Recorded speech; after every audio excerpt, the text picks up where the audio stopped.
So I have a work story. Am I allowed to tell work stories? Between me and you on this private phone call before we Yeah, start on this the phone podcast? call.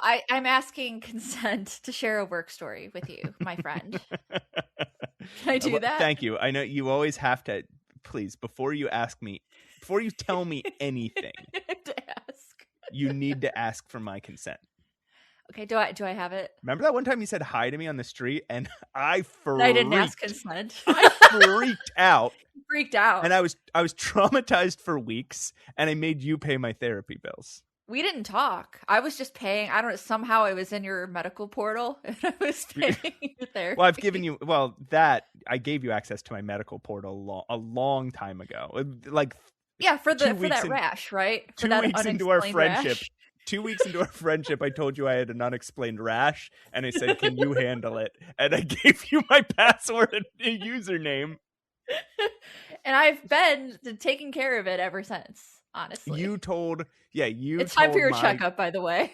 You told my doctor that you had the rash, and you described my rash to her. Yeah, and then I did a good she job. prescribed you medicine, and then you mailed it from Chicago to my house. I mailed it express. Yeah, it's fine. Yes, that's a real thing that really happened. And here's also a real thing that really happened. So yeah, as why you would we all lie know, to each other here in this private? We would never. Never. Me? You? No. So as you guys know, as you know, who's you guys? I don't know who I'm talking to. You I need a doctor checkup when we're having a conversation. Yeah. I don't know. I do. You just sometimes talk to an audience when it's just me and you. So, Matt, I've been enjoying my job at the pottery painting studio, as you know. Yeah. I embarrassed myself the other week because Yay! I told you this story. I already told you this story. But I'm going to retell it in case you forgot. So I don't know it. Yeah, you don't know. I legit saw the hottest man I've ever seen in my life. Oh, I did. He was super tall. He was like 6'5". Here's the kicker. He had tattoos, and I don't like men with tattoos. I don't like spooky men. And yet... You have tattoos. I do. Spooky women, amazing. Spooky men, terrible. Terrible. I like dorky, like clean-cut men. This is unconstitutional. I'm really glad nobody's listening to this, because if they were... Canceled. They'd be in my comments. No, they would just be in my comments being like, "Milady." So I'm so glad no one's listening to me explain my type to you right now. Mm-hmm. So I'm incredibly tall, generally tattoo-less, like one of the aliens from the movie Signs. Oh man, that is my type. Fuck. Giving me the vapors. Can I get on with my story? Are you just okay? Go ahead. The vapors would make the aliens die. Oh, vapors, fuck. Right? Wasn't that the whole thing? They died from water or whatever. They did die from water. Yeah, so I can't even have the vapors. So you can't have the vapors, or you'll kill your boyfriend. It's the best conversation I've ever had. All right, I want to hear your story. Yeah. So I don't listen, Matt. You know me.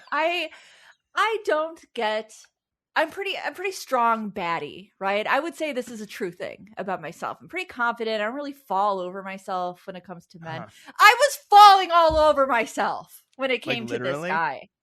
Yes, I like tripped. Like woo woo woo woo woo. In like classic rom-com girly situation, I fucking almost eat it. And I'm he trying to get this around guy and caught you in one arm, and he said, "Hey." I love tattooed women with opinions. And he licked one of your tattoos to see. And but then he asked. He said, real. "Oh, I thought they all had different flavors." And then you were like, "Oh, okay. This guy is." I mean, I do have a few like raspberry tattoos. Is that like the snozberry scene in Willy Wonka, where they want to see if it like? Oh my god! Why don't they do this? They should make flavored tattoos. Matt, please don't. Please, for the love of God. Flavored don't tattoos. Scratch and sniff my a scratch and sniff tattoo. A flavored. Fuck. Anyway, my story. I'm gonna be a vidillionaire. Anyway, I'm connecting with this guy.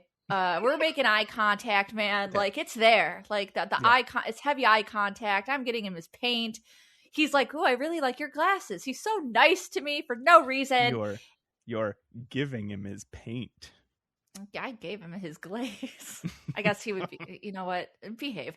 So I let him do his painting thing, right? And at the end of his thing, he doesn't finish his piece. Now, at the studio, you want to finish your piece, because if you don't, you have to take it home. We can't hold it for you. We have too many ceramics.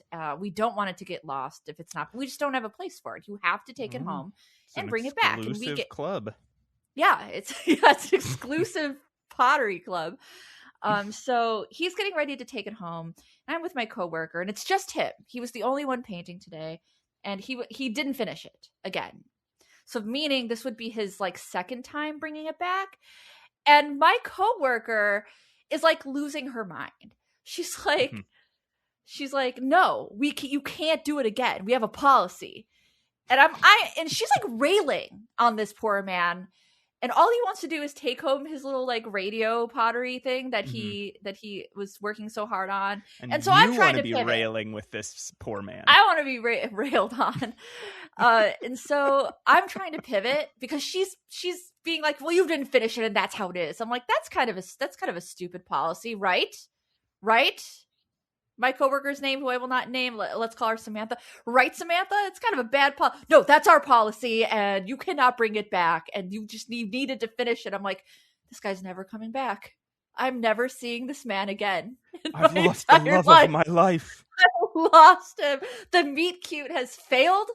It didn't work. By the way, one of our viewers accused me of brain rot, because they think I have unrealistic expectations of meet cutes. And I don't think I do. I think this was a great meet cute that got intercepted by my coworker. Yeah. Yeah, we did talk about meet cutes in a pretty unhinged way before. But then one happened for you. But then one happened, and then I got totally so like maybe that's what the listener means, is like, it's unrealistic because coworkers will always ruin it. I don't have brain rot. You have brain rot. So he's looking kind of deflated, and my coworker's like, "I'm gonna go call the manager." I'm like, "Okay."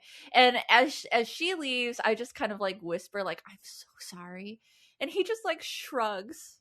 That's it, man. That's it. There's nothing else. He just shrugs. I couldn't save it. Oh man, you were hoping maybe you guys would bond over how unfair this policy is to him. Little bit. And he'd be like, "It is unfair," and you're like, "Man, somebody should do something for you to make up for it. You know what? I'm gonna take you out for a cup of coffee." Then he left. I don't think he's coming back. He walked out of your life. And out of my heart. And out of your heart. And out of the pottery studio. Flavored tattoos, though.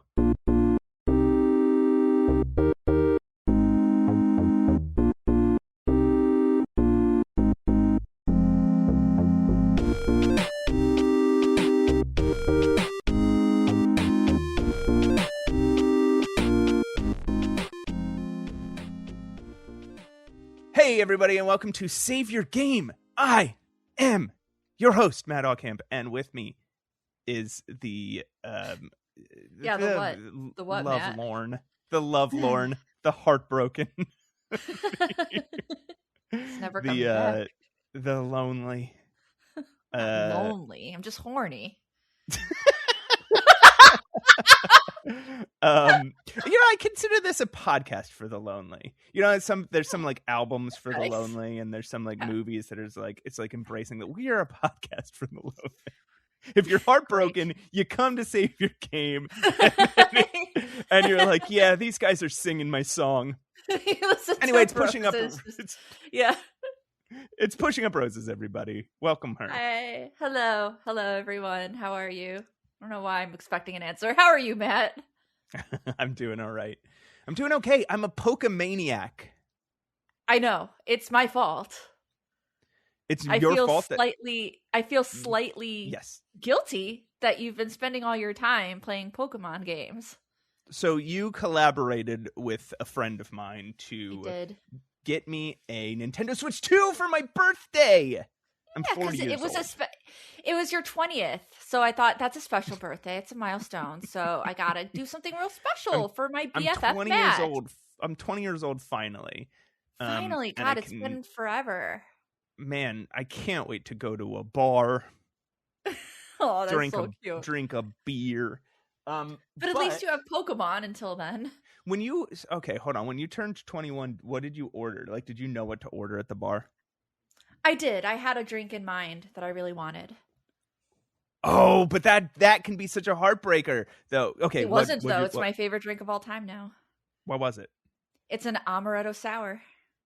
Okay, yeah, all right. That's common enough. It tastes like fermented cherries. I just love it.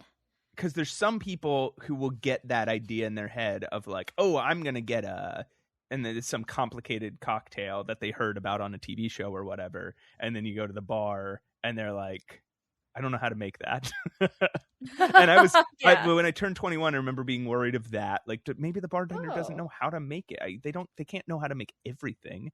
They can't have everything here. Not knowing that a lot of bartenders, unless you're in like a divey dive bar, which I do enjoy, but bartenders do like getting something they don't know how to make and being like, oh, I get to look it up and try a new thing. But anyway, I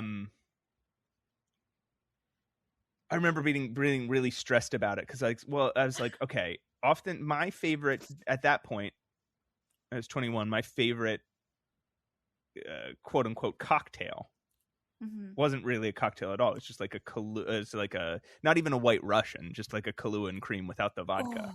Oh, I love Kahlua and cream. Oh, it tastes so good. Yes, it's like a chocolate milk. It's like a coffee. Yeah. It's like a slightly coffee-y chocolate milk. And it's like dessert. And I was like, but I don't want to go order a White Russian. That's going to seem so fucking dorky. And then I don't even remember. And I was like, I don't know what the names of any drinks. I don't know what to do. Anyway, I'm 20 and I got a Nintendo Switch. And the Nintendo Switch 2, and the first thing I bought was Pokopia. We haven't talked since. It's basically the Animal Crossing. It's basically Animal Crossing, but Pokemon. It's not.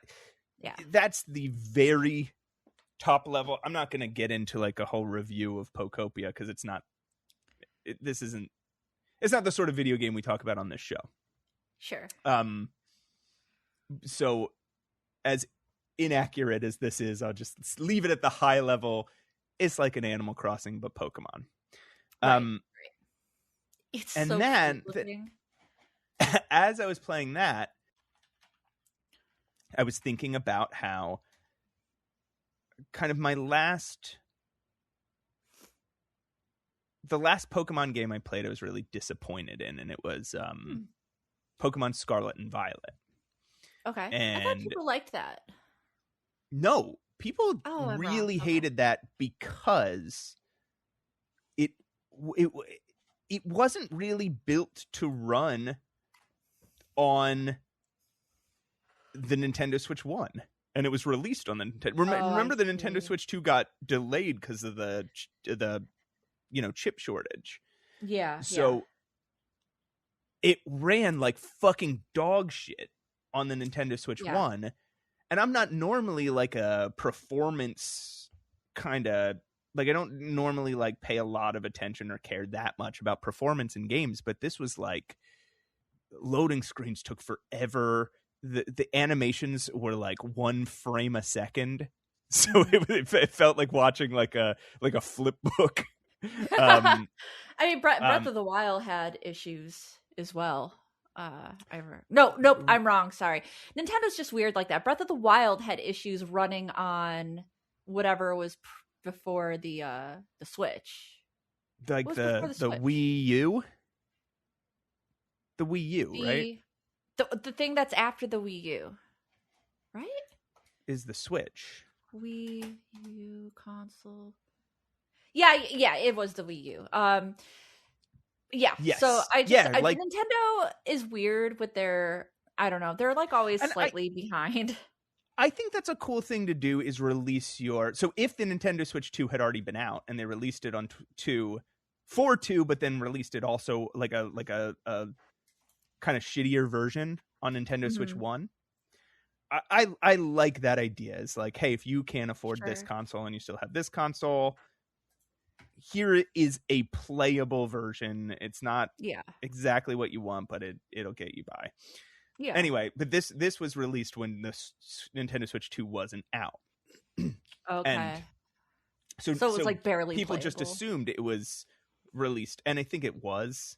People just assumed it was like rushed and done poorly, and it's like, man, this is really low quality for a Pokemon game. This sucks. That sucks. Yeah, it sucks.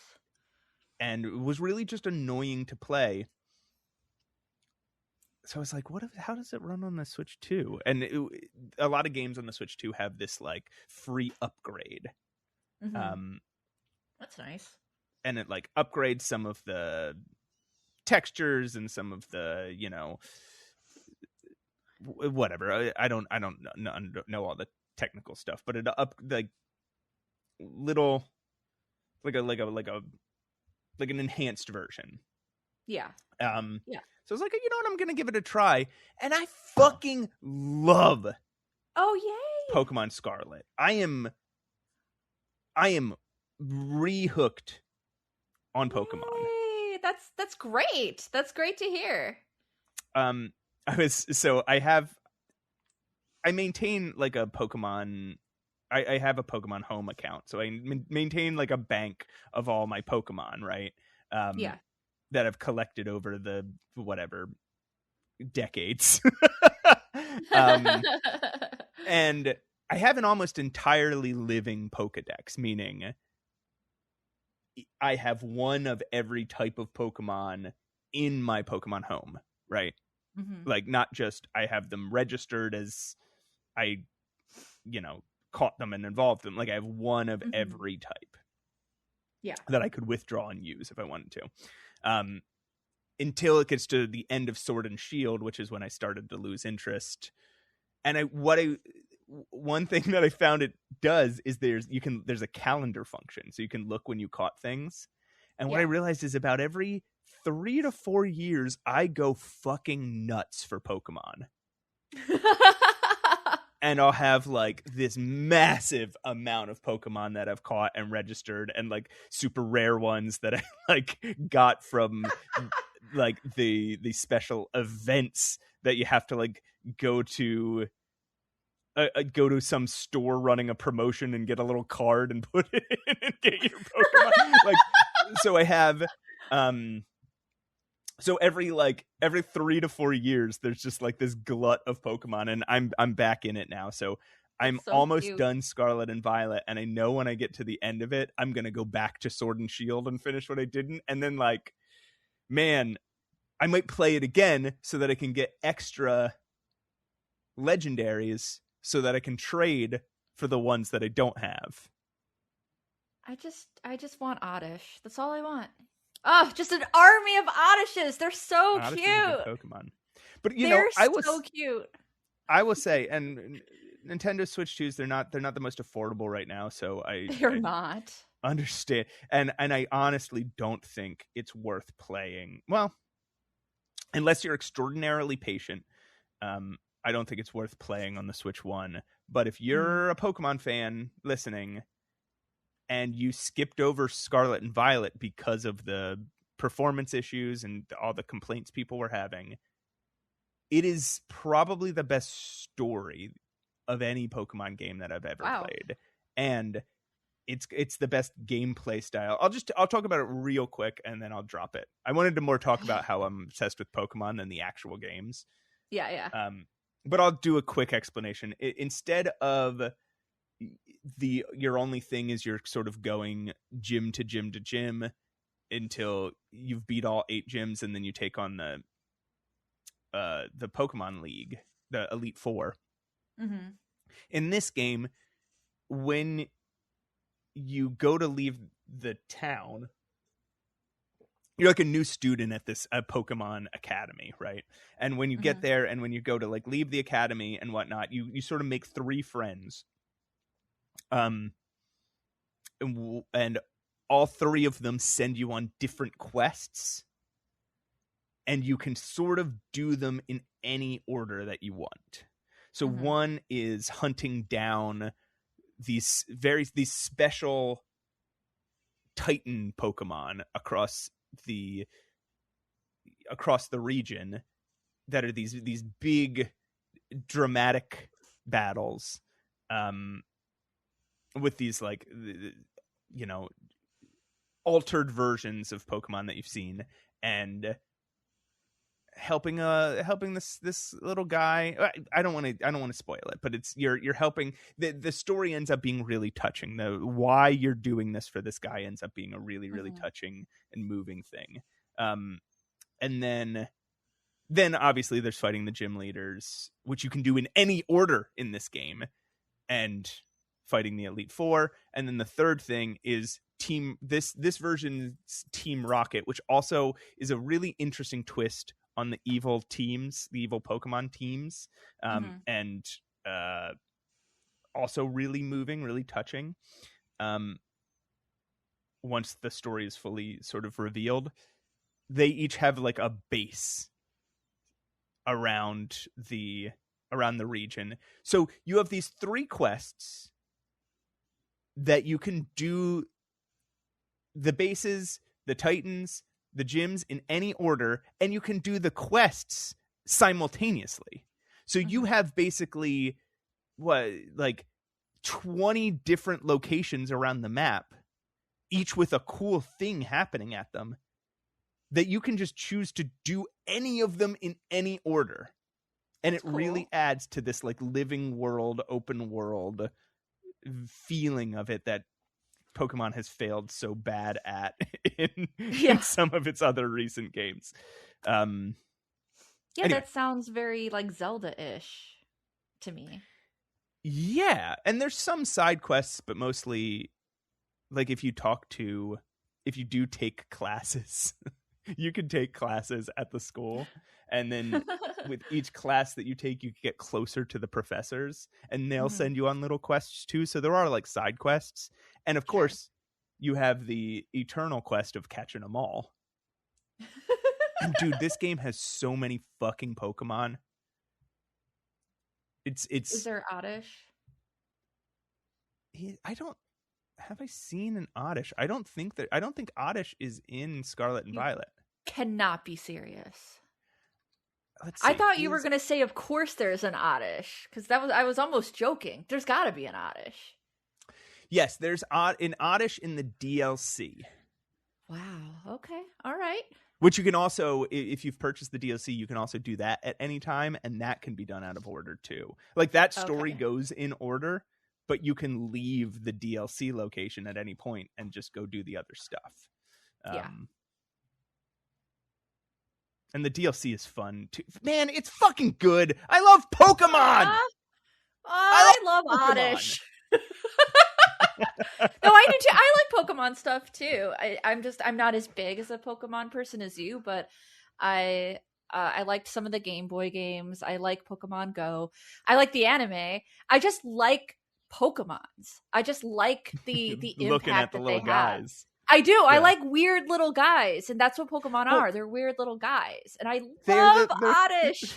They're kind of like the original NFT but in a cool way, not in a shitty way. Because like you have these unique sort of digitally stamped little creatures in your bank that have a real world value. I mean, not monetarily, but like there's an economy to trading Pokemon, right? That's I'm not going to be able to trade an Oddish for a Miraidon, right? If you want a legendary, you're going to have a comparable legendary to trade for it, right? That's true. If you want a mythical these Pokemon, are products. if you want a mythical Pokemon, you're going to need to trade somebody for another mythical Pokemon that they don't have. And what's an example of a mythical Pokemon? So like for the easiest, earliest example is Mew and like Jirachi and Celebi, right? Those were the, I think, 3 original mythical Pokemon. Mythical Pokemon are Pokemon that there's some exceptions to this rule, but Pokemon that you can't just catch in the game. Oh. They're Pokemon that you have to do something outside of the game to get. Like, again, like go to a that store. Weird pink cat thing. The pink floating cat thing. Yeah. You have to, like, Pokemon that you have to go to a website at the, and between this date and this date and do a thing and get a code, or you have to go to GameStop and ask at the counter between this date and this date and then go home and redeem a code. Or in some cases it's like, okay, if you have Pokemon Shining Pearl and Brilliant Diamond, if you have one of those, and you have Pokemon Let's Go, Eevee, or Pikachu, when you're playing Pokemon Pearl or Diamond on your Switch, it will look in your sort of like Nintendo library, and if you have Eevee, the Let's Go Eevee or Let's Go Pikachu, you will get these 2 characters. One gives you a Mew and one gives you a Jirachi. And so they're not really mythical. You can get them just through unconventional means. Yes, but got it. So you need to. So in order to get that, you have to have both games. Like, you need to meet a condition, and they will only do it once per cartridge. There's no amount if you delete your save, even if you sort of wipe your. I think even if, well, maybe if you wipe your entire Switch. But if you delete your save, you'd have to, because you'd have to delete your whole Nintendo account and start a whole new Nintendo account. And no, because then the cartridges are unique. So once per cartridge. Wow. They'll give you one Mew and one Jirachi, right? So that's what I'm saying. There's an economy to this. Yeah. You can't. Whereas even legendary Pokemon, you'll have to play basically the entire game to get one, and so they're they're somewhat rare. But you can do that as what is Jirachi exactly? What am I looking at here? He's just a little guy with a hat on. He's a wish Pokemon. Oh, he's a wish Pokemon. He's like a shooting star. Oh. That's kind of cool, I guess. He's supposed to be reminiscent of a shooting star. But he looks like he has, like, tape on him. Why does he have tape on him? I think those are, like, wish tickets. Like, wish... wish tickets? I don't know what they're actually called, but... Yeah. But he's not very cute. That is a... that is a Japanese sort of folk. Oh, Somebody's gonna lecture me because I don't think it's called ticket. But these writing wishes on a slip of paper and doing certain rituals with them, right? Like attaching them to one of those lanterns that you put on the water, or putting them on a shrine or whatever. Yoko Ono had an art exhibit at the Contemporary Art Museum in Chicago that I went and saw, and she had a wishing tree, and they were like little wish. They're not, obviously, we're calling them tickets, but they're not tickets. They look like tickets. They're little slips of paper. They're thin little slips of paper. And you would write a wish, and you put it on the wishing tree, and it was very nice. I liked it. Yeah, so he's a shooting star with little wishes attached to him. He's a wish Pokemon. He's really no oddish, though. Let's be honest here. I think Jirachi's cooler than Oddish. How dare you? He is Jirachi. A living radish. Except for that little slit on Jirachi's belly. What is that? Yeah, is that a smiley face? What is that? This is the worst thing about Jirachi. And I only know this because I used to have a podcast with my Mutant Menace co-host, Pat Reber, and my friend, Ashley. Mm-hmm. It's an eyeball that opens. No, Matt, no. I've never seen, it's never opened in any of the games, but in the movie Jirachi Wishmaker, which you can hear me and Pat goof on in, what's the name of our podcast? Oh, The Very Worst, a Pokemon podcast.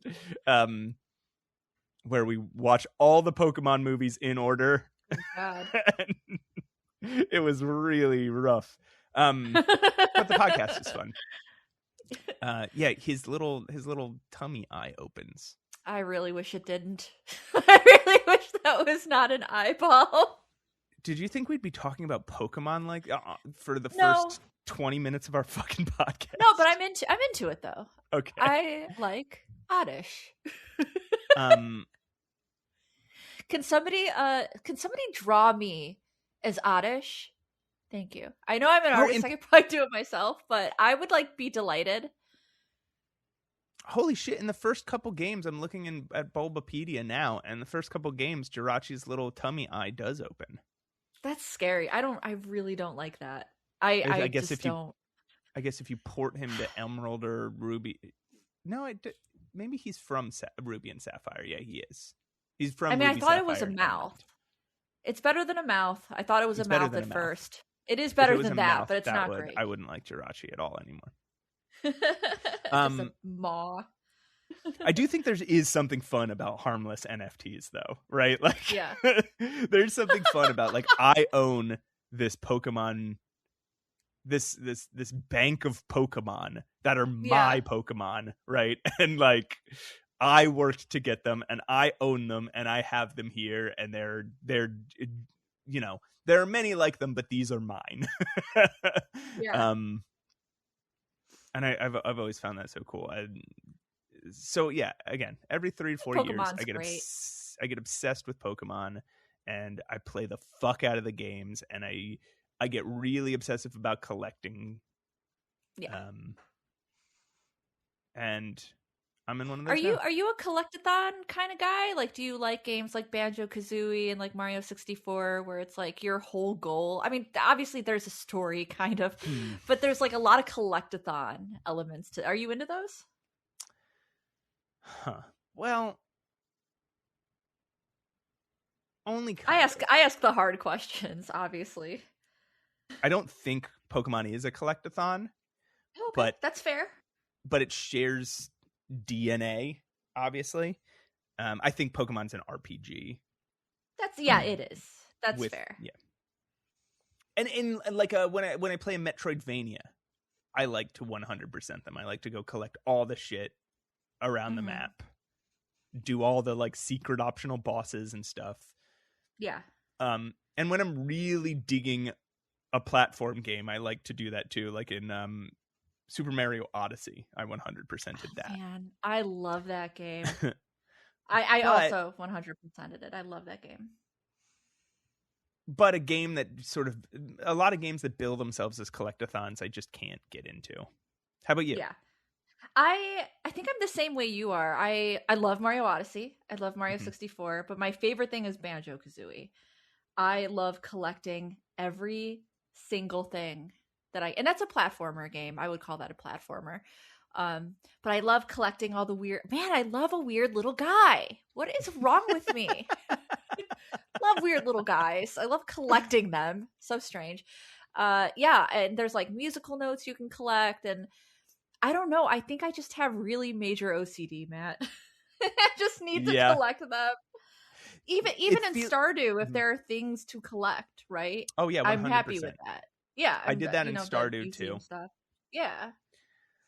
But some games where I feel like all I'm doing is collecting. Sure. I sort of bulk a little bit. Yeah, and I think that's why I like Banjo though, is because it doesn't feel like I'm only collecting. It feels like I'm also doing the platforming and doing a couple puzzles and helping save, that bear thing. Who cares? It's all about the weird. It's all about the weird little guys. I'm very easy to please. Okay. So I didn't mean to talk about Pokemon this much. I'm fine that we did. Oh yeah, I'm fine that we did. But I think probably we have, and we have like a big, obviously there's a game we're talking about this episode, a specific game. But in terms of games we've been playing, I think we both have some stuff to say. I'll just say it briefly, and I'll say a couple things briefly, and then I'll. What I want to do, what I'm saying is, I don't want to take away from that. So if I think if this episode has to go a little long, like I'm fine with that. Okay. I thought you wanted to. I thought you wanted to keep it moving here. No, that's why I guess I'm running that by you to see if you have any problem with the episode running a little long. That's fine, because I don't want our Pokemon diversion to have taken away from talking about actual adventure games. You can't cut the Pokemon talk. It's important. No, we can't cut the Pokemon talk. I have no other outlet for it. I know what you mean, man. This isn't a Pokemon. This isn't a sort of podcast where we talk about Pokemon. And I definitely can't talk about it on the X-Men podcast. I know. So... Do you know how many people I talk to about Oddish? One, and it's you. We should just do every now and then we'd do a Pokemon bonus episode. And then listeners could be like, I don't want to listen to that. But some listeners are going to be like, fuck yes. Fuck yeah, I love Oddish and Pokemon.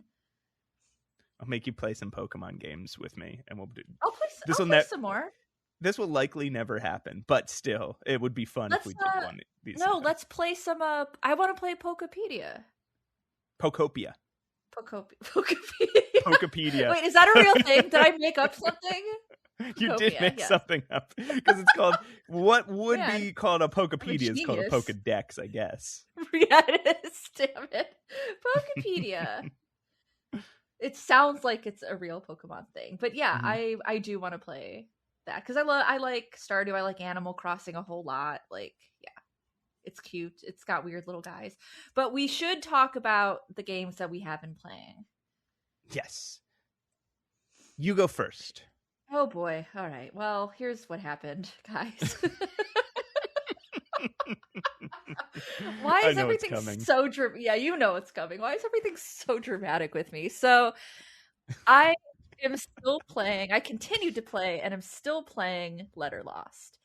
Okay. And I got to a point where I was doing a series of puzzles that I was really enjoying. I don't know if you did these puzzles or if you started again at a different point, but I was doing these puzzles with Liv because I was trying to help her out, and it's a very earnest part of the game. Like, you get to learn more about Liv when you're doing these puzzles, and it makes you feel like you're doing something right and that you're on the right track. It was very fulfilling, and I completed that set of puzzles only to find that it doesn't change anything.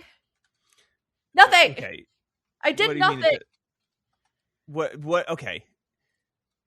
That can't be 100% true. So what do you mean by it doesn't change anything? What's the thing that you wanted it to change that it didn't change? Okay, spoiler alerts. Liv gets kidnapped. And if you don't, quote, save her, that's one of the puzzles, is, quote, saving her. She, like, turns into a god with crazy powers, and, like, she's mean, and I don't want that. So that's what you wanted to change. That's what I wanted to prevent. Couldn't prevent it. Yes, and you thought maybe by doing this. Yes. Yeah.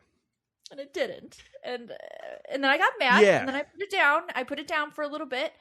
I'm back to playing it. I don't know how close I am to the end. I am enjoying it again, though. It's just one of those games, man, that I'm having a real hard time, like, putting down for good. There's something about it that I really, really enjoy.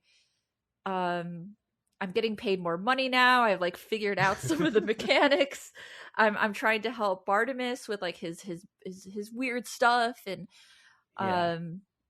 I think I'm doing good. I don't know. I gotta be close to some kind of ending. I met Archie. We talked about that off recording, but I finally met him. Very cute and weird. I don't know. I like this game, and but I'm so mad at it. How is that possible? I got some endings. You got multiple endings? Yeah. Yes. Were they good? No. Oh, no, don't say that. What? I got to the end and it was very buggy. The ending was probably the most buggy part. Hey, if you get to the end, wait a second to walk through the door. If you walk through it too quickly, if you walk through it before, like the game sort of wants you to walk through the door, you will clip through everything and the ending will make so little sense. But if you just wait a couple seconds to walk through the door, you'll be able to, you'll see things. You'll be able to see the things that it's referring to.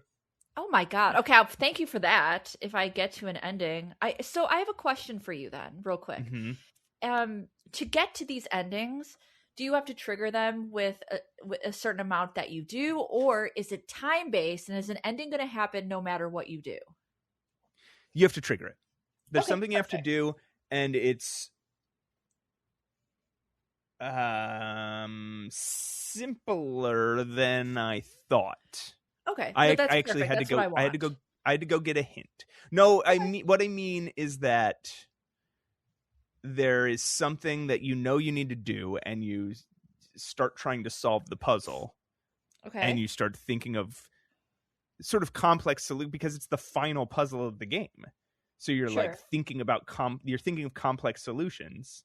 Sure. And you're like, oh, I bet it means this. That would be so cool. And it doesn't mean that. It means the dumbest possible thing you could think it would mean. Okay. And then, so once you do that, and you have your door open, you sort of get, you have a choice. You have 3 choices. And then I think like an optional, like a almost like a, not secret, but there's sort of a 4th choice. If you're fast enough. Okay. Oh, jeez. No. And these choices lead to, I think, only 2 different endings. Because some of your choices won't work. Not because the game is bugged, but because it's trying to show you futility. Okay.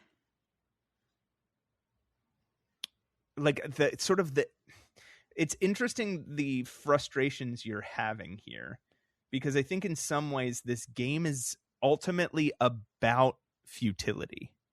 Yeah. It is, yeah. You're trying to leave this place. And I don't want to say like you can't. Mm-hmm. Because I don't want to give number 1, I don't want to give away the ending, and number 2, that might not entirely be the truth, but it's sort of like what do you have to there's things you have to give up in order to escape this, and that brings a theme of the game around, right? You're doing this drudgery that seems to be supporting a town full of almost like brain damaged people. Yeah. People whose brains are damaged at the very least. Yeah. Yeah, well that's what I'm saying. Like some of them are like zombies and others are like crazy, but they all seem to have like had their brains altered by the curse that's on this town, right? Right. And it's sort of illustrating a metaphor of what it feels like to work a day job. Like I'm supporting this sort of this thing that feels pointless or even harmful to other people, because we're all just caught in this never-ending cycle of wake up, brush our teeth, drive to work, use our paycheck to pay for the gas to drive back home, right? We're all caught in this sort of mind-numbing circle of sadness and depression, and we want to escape it and we want to liberate others from it, but that comes at a huge cost. Right. You know, you could leave that lifestyle. I mean, you could be very privileged, like, wow, okay, you could be very privileged, like live and become a creator. Right. Become a god. And that is one way to leave that cycle. But it comes with its own curse, right? Liv is still stuck in this world of with these people and these, you know, she's just making the best out of what there is. It's not great, right? But it's something she's no else. Longer right. She's no longer stamping envelopes or whatever, right? But she's still in a prison.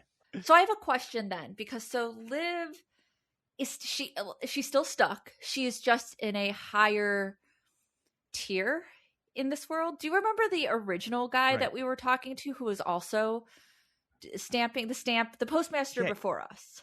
He seemed to go to a lower tier. Yeah, he was like demoted. So I'm just kind of wondering what's going on in the background here.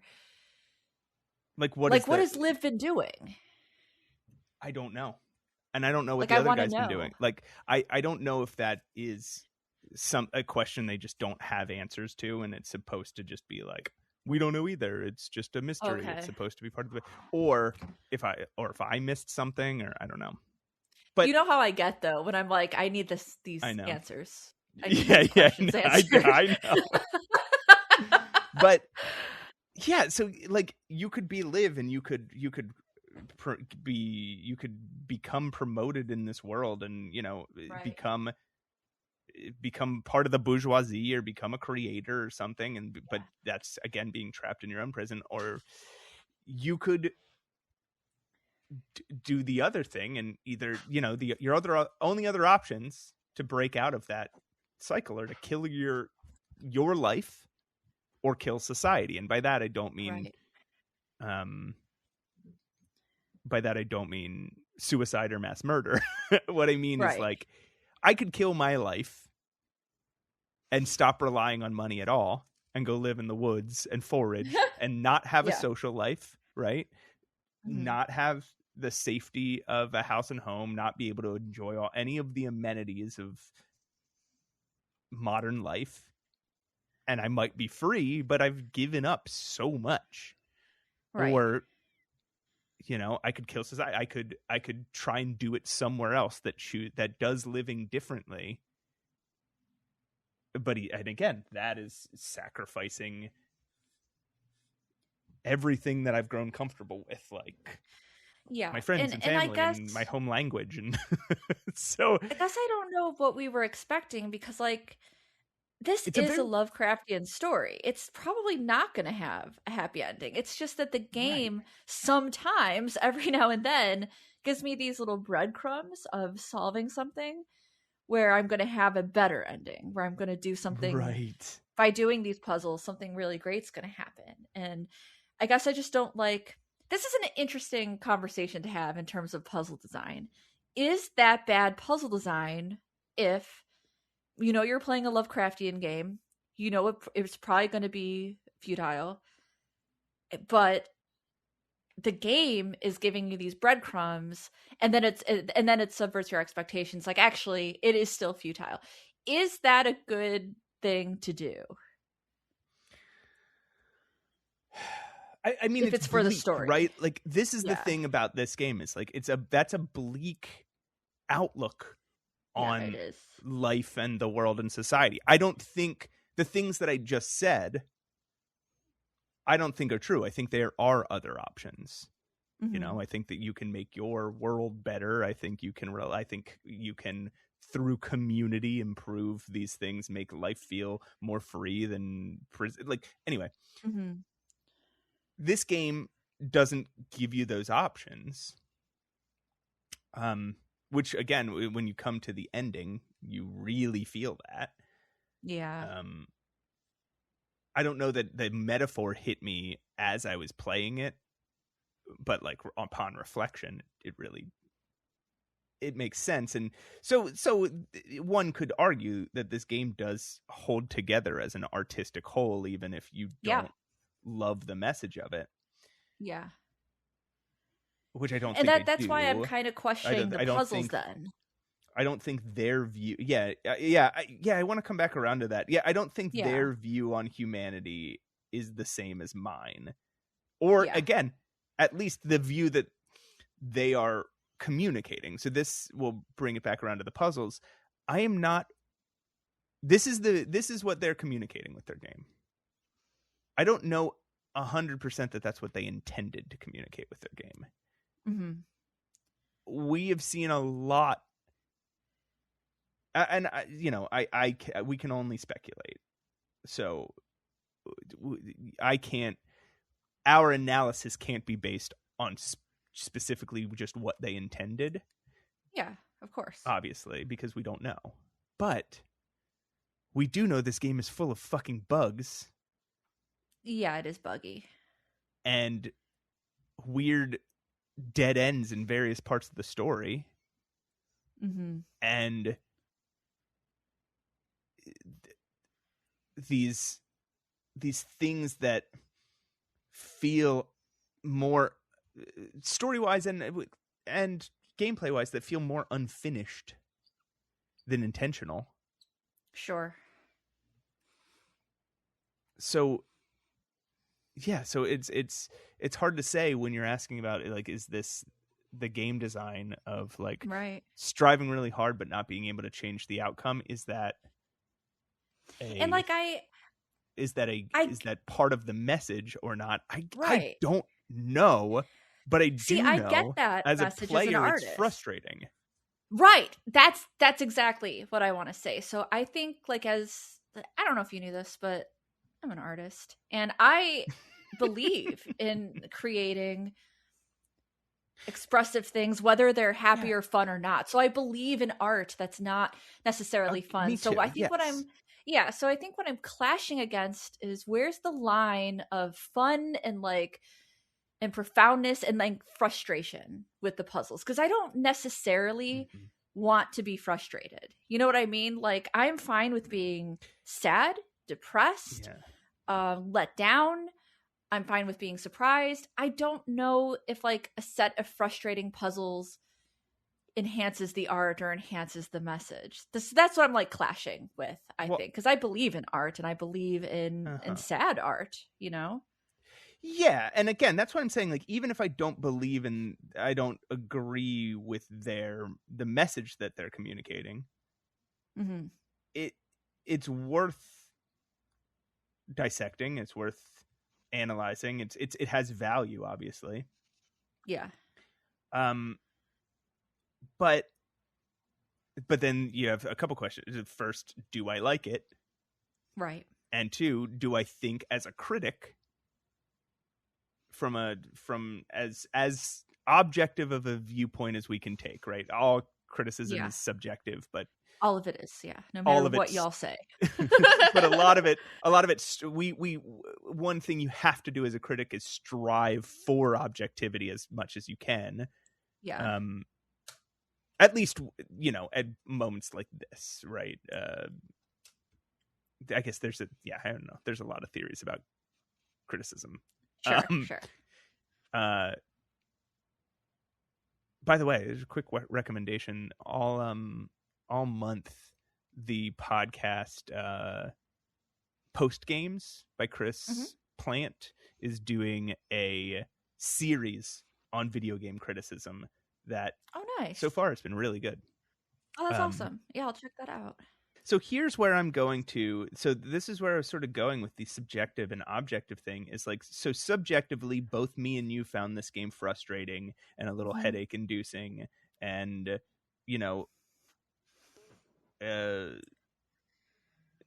yes, various levels of nauseating, right? Like, but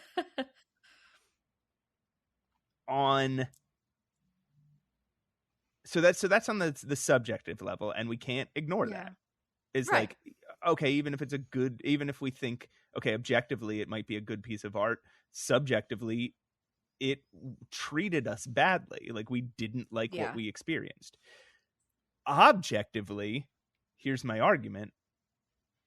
There's other games that frustrate us that we love. Look at, for example, or games that made us, that had a bleak feel. Look at Papers, Please. Yeah. Which is what this game sort of begs a comparison to and fails on every level in its comparison to it, right? Because Papers, Please also has a bleak outlook on humanity. It does, yeah. Also is very frustrating. And yet, I think both of us enjoy Papers, Please, both objectively and subjectively. We both think it is a successfully done piece of art that communicates its point really clearly and really profoundly. And on a subjective level, we both enjoyed playing it. You know why? And I'm going to bring this back to that it might have a lot to do with but like you said, it's buggy. It might have a lot to do with the bugginess in the puzzle design, because you're right. Papers, Please had some very frustrating things, but I think in Papers, Please, you always knew that there was a risk of something having a bleak outcome. You knew that. Yes. You were put in this world that you already knew, that you weren't given necessarily breadcrumbs. You were just trying your best and trying to be an ethical person, right? So in this game, though, I felt like I was doing something, man. I felt like I was saving Liv. Yeah, I did. I felt like I was moving that direction. I wasn't feeling the bleakness at that time. And so maybe that really is a puzzle, like interactive type of flaw. I don't know. Yeah, and well, and then that brings us back around to the point we were making last time we discussed this game, which is you can't trust this game. You could trust Papers, Please at every moment that the developer was there with you, right? And making very intentional choices, and everything you were doing had been planned for. Right. We don't know that, and more importantly, we don't feel that when we play Letter Lost. We feel like, did this happen? You know, like, you didn't save Liv, and you're like, I have to go look this up. Is that a bug? Or, right. Because I did all the stuff to save Liv, and the same thing happened to me as when I didn't. So, is that intentional or not? There was a moment I had when I did it again, and I thought I did everything correctly because it told me I did. I even got an achievement for it. There was a moment where I'm like, what did I do wrong? Like, I don't know what I did wrong here. What is this? Do I have to do it again? Basically. Yes. Did something fuck up in my save? And both of us, I actually didn't send it in, but both of us were asked to had bugs in which we were asked to send our saves to the developer so they could fix it. I didn't send it because I did. And the dev is really great. He's really friendly. He fixed my game. I got really scared at a part of the game. And so instead of like just dealing with it, I quit at that part of the game. And the dev's like, oh, I've never seen this one. I'm like, yeah, I don't think people are quitting. I think I'm scared of this, so I'm not surprised. Nobody in their right mind would quit at this point. But he did fix it, and then it wasn't that scary, and I was like, oh, what the fuck. But yeah, he fixed it. He's a nice guy, and I want to say it's straight because I do like a lot of parts of this game, right? Especially the feel, especially the vibe. And honestly, I'm getting attached to the characters. I really am. I'm like, that's why I wanted to save Liv. I got attached. Right. I got attached to her. Which sort of Liv. Again underlines this idea, the concept that if this game wasn't so buggy, and maybe if some of the writing wasn't a little bit janky, this could have been a great game. Yeah, I agree. There's something about, like I said, I think we said this last time. There's something about it, man. There's something about this game. There's something special about it that it couldn't live up to its own. Yeah. Its own potential, and that's really that's really sad. Well, poop. Do you want to hear about another game I was playing? Yes. Or you need more? you need more time with Letter Lost to mourn what could have been. What could have been? I no, we can move on. I do want to I want to get an ending. I'm it's one of those things now where I'm like in it. I'm like committed to doing something in this game. So I will get an ending. And like I said, I am attached to these characters, so I do want to see something out. But yes, please do tell me about something else that you've been playing. Okay, so I played. It took me about 3 hours, and I played it just straight through. I got really into this game, and it is another sort of metatextual horror game that is based around a really addictive mechanic. It's a solitaire game. Okay. It's called Forbidden Solitaire. Oh, right. You told me about this. You're a person who found a copy of this game called Forbidden Solitaire that your parents forbid you from playing as a kid. And you are on like your desktop, right? And you see emails. You can go into like email, and you can go into whatever. And you see you can see a conversation with your sister about how you guys were so excited about Forbidden Solitaire because of the commercials on TV, and which you get to see them in this game, and the commercials are so 90s software like video game commercials that it is really something else. And then you start playing the game. Like there's Forbidden Solitaires on your desktops. You play the game, and every now and then you get interrupted by your sister who's messaging you about like she's doing research on it as you're playing because you told her I found the game, and she's like, "Oh my god, that's so cool! I'm so excited for you." And then she starts like doing like Googling it and researching it. But all the while, you're playing this very special kind of solitaire game where you're crawling through a dungeon and sort of being attacked by monsters, and like you're getting these like little bits of text narration at the bottom of the screen, and it looks so 90s. It looks like you're walking. It looks like you're walking through a reskinned version of that screensaver, that Microsoft Windows screensaver where you're walking through the maze. That's fun. You know what it reminds me of? Have you played Waxworks? No, but I can see the visuals that you're talking about. Yeah, I can like see it. It's kind of like one of those. Besides the blatant solitaire screens. Right. I'm talking about I'm talking about like the monsters with the little text boxes. That it reminds me of this very specific era of adventure games. There's these cutscenes that are super different than the like graphics of the actual game, and like all of that 90s stuff. It's really nostalgic, but the strength of the game is in the solitaire. When you face a monster or a challenge, you solve it through solitaire. Okay. So like you're playing solitaire, every time you make every time you eliminate a card by putting it, then is the next card in your deck.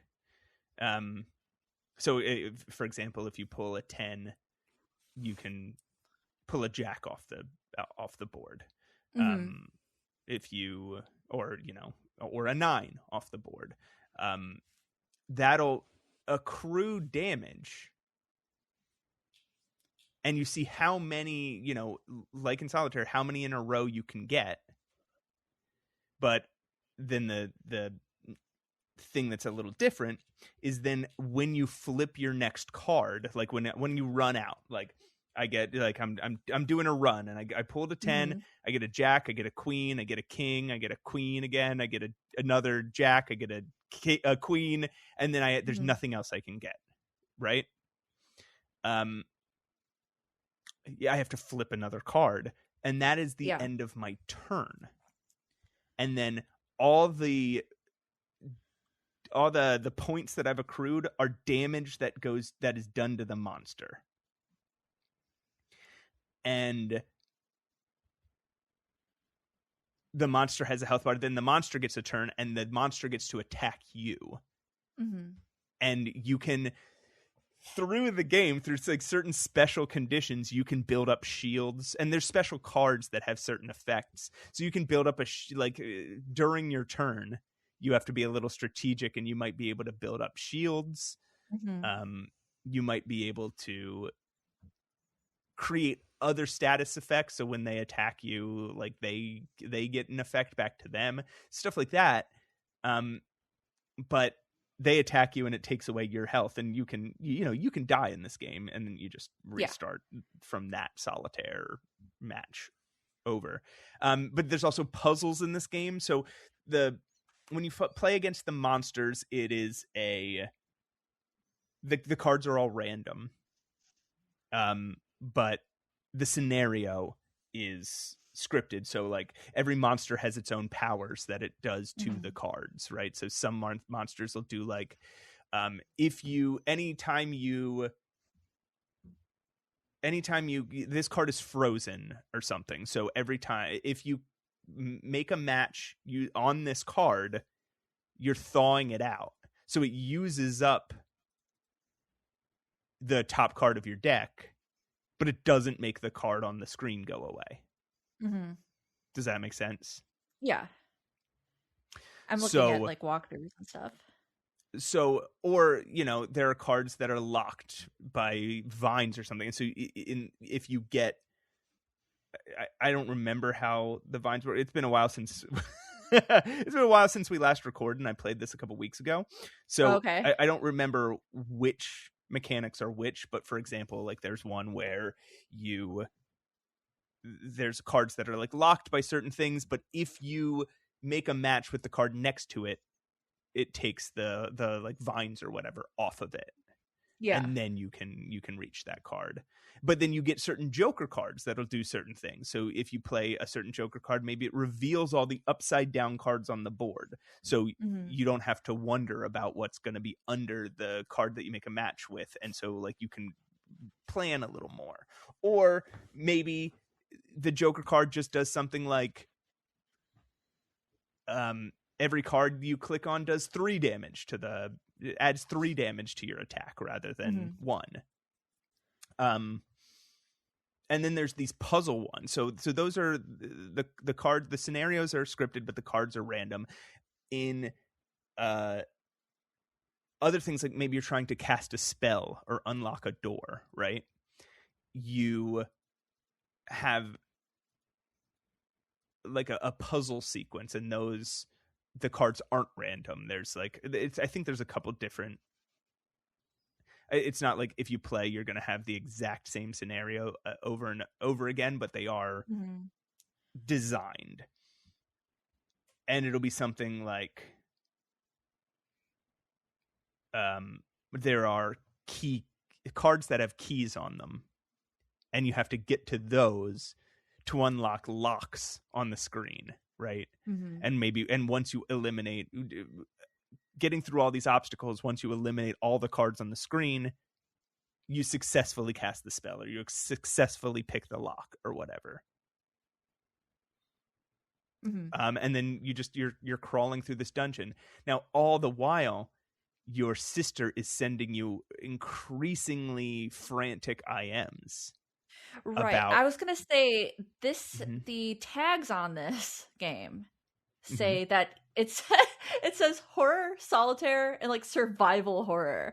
So I assume it's gonna go somewhere like a little meta, or you know what I mean? Survival horror is a little weird of a tag to put on, but it does go somewhere meta, right? She's sending you increasingly frantic messages like, hey, the more research here, watch this video.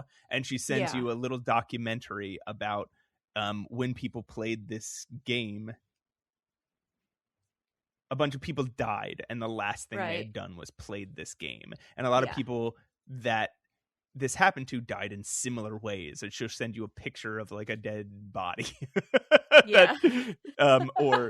Or she'll send you pretty weird. She'll send you a documentary. And then sometimes as you're crawling through the dungeon, you'll just start hearing this dialogue. Or as you're playing certain actually matches, you'll start hearing this dialogue. And it's between, it would be a spoiler to explain who exactly these people are, but as far as you know, it's between the developer of the game and their boss at a game studio. And it's like, the developer's like, I don't want to publish this game. It's dangerous. And the boss is like, I think we should publish this game. And you know, right? Because you're in the future, you know that this game did get published by this company. Right, yeah. So as you're listening to these, you're like, I wonder what happened. And, you know, and there's a whole sort of deep, there's an interesting story. And it does have mystery, so that'll frustrate you. You don't really learn the origins of all of it. But you kind of do.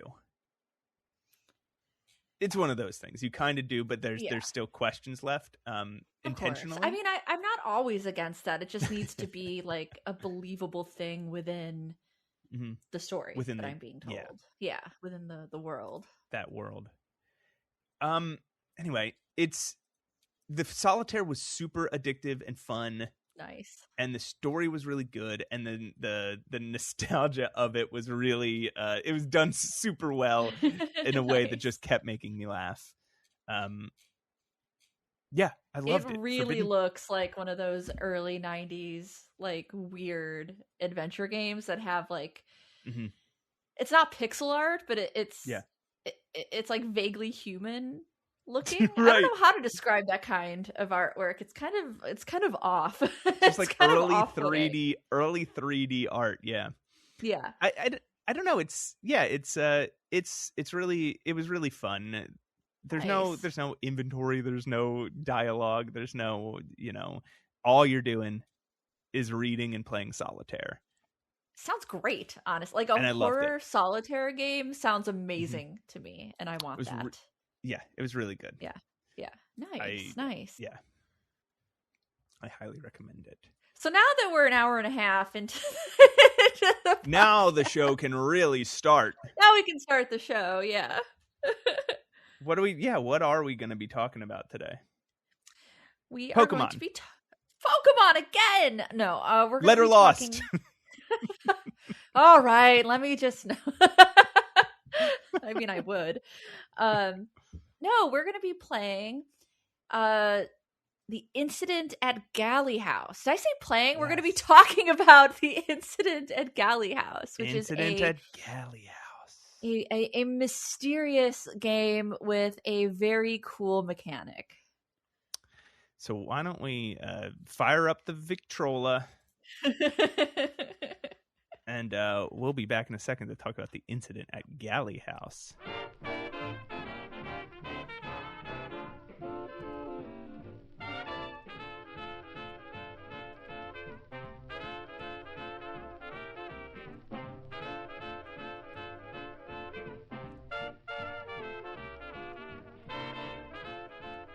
Hey everyone, welcome back to Save Your Game. I am one of your enthusiastic, positive hosts who still has hope for Letter Lost, even though it's not looking great. I'm Pushing Up Roses. With me, as always, special boy Matt Aucamp. Matt, how's your jumping game these days? How are your jumps? Now that I'm 20, my joints are starting to creak a little bit. Yeah, I heard them. I've been hearing them over the recording. Yeah, because I jump usually most of the time we're recording. We have to edit out all hopping around, all the thumps, and now we have to edit out all the joint creaks. But I'm still, I'm actually jumping higher than ever. Yeah, it just hurts. It just hurts a lot. Could you all the time? Maybe don't. All the time, like even when I'm not jumping, which is rarely. If you hurt yourself, we're recording this from the hospital. So, Roses, it's that indefatigable optimism of yours that makes us all love you. That a game can just continue to be absolutely infuriating to you on every level, and yet you're like, no, I'm going to make myself enjoy it. What's wrong with me? That's me. That's who I am. Welcome to me. Let's talk about a game though that we didn't have any fucking trouble enjoying. Sure. What's it called? The Incident at Galley House. Who made it? This was developed by William Rouse or Evil Trout Incorporated. I love an evil fish. It was a collaboration between William Rouse and Evil Trout. Yeah. I can explain. So, Evil Trout are the people who made The Roottrees Are Dead.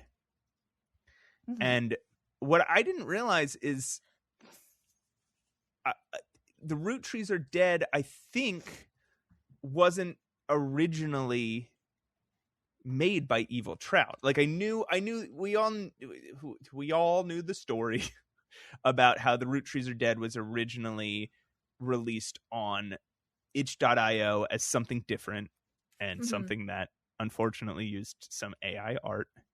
And it was released in a game jam in 2003, and then it was remade for Steam with all original art. Nice. And was an incredible game. That was last year? Was that last year? Yeah, it was. It was early last year, though. It was January 2025. Unbelievable. Yeah. What a fucking year last year was for fucking adventure games. God, maybe the best year for adventure games of all time. Wow. Big words. But then this year, but it wasn't, I think the original one wasn't created by Evil Trout. It was created by somebody else. Okay. Which I didn't realize, and then just expanded on when they put it in, when they made the Steam version. So Incident at Galley House is no different. There's a guy named William Rouse who makes itch games. Mm-hmm. Some of his works looks like Cellar, Devil's Rhapsody, a game just called Adventure Game, a game called Sounds like Escape. A game for me. A game called Escape, Frog Prison. Escape, ! Frog Prison. Not Escape, Frog Prison. Escape, Frog Prison. Frog Prison. And this was a game Cellar called... game actually looks kind of cool. This was a game called Type Help. And a lot of this guy's games are text adventures, and Type Help was a text adventure. Or like a text deduction game. Mm-hmm. And Evil Trout found it, saw a lot of potential in it, brought it to Steam with really kind of interesting graphics and UI, and expanded on it. So I think is the story. This game takes place in 1936. Well, you're unraveling a mystery in 1936. I think the story from 1936 is largely the same, but there is a second act to this game.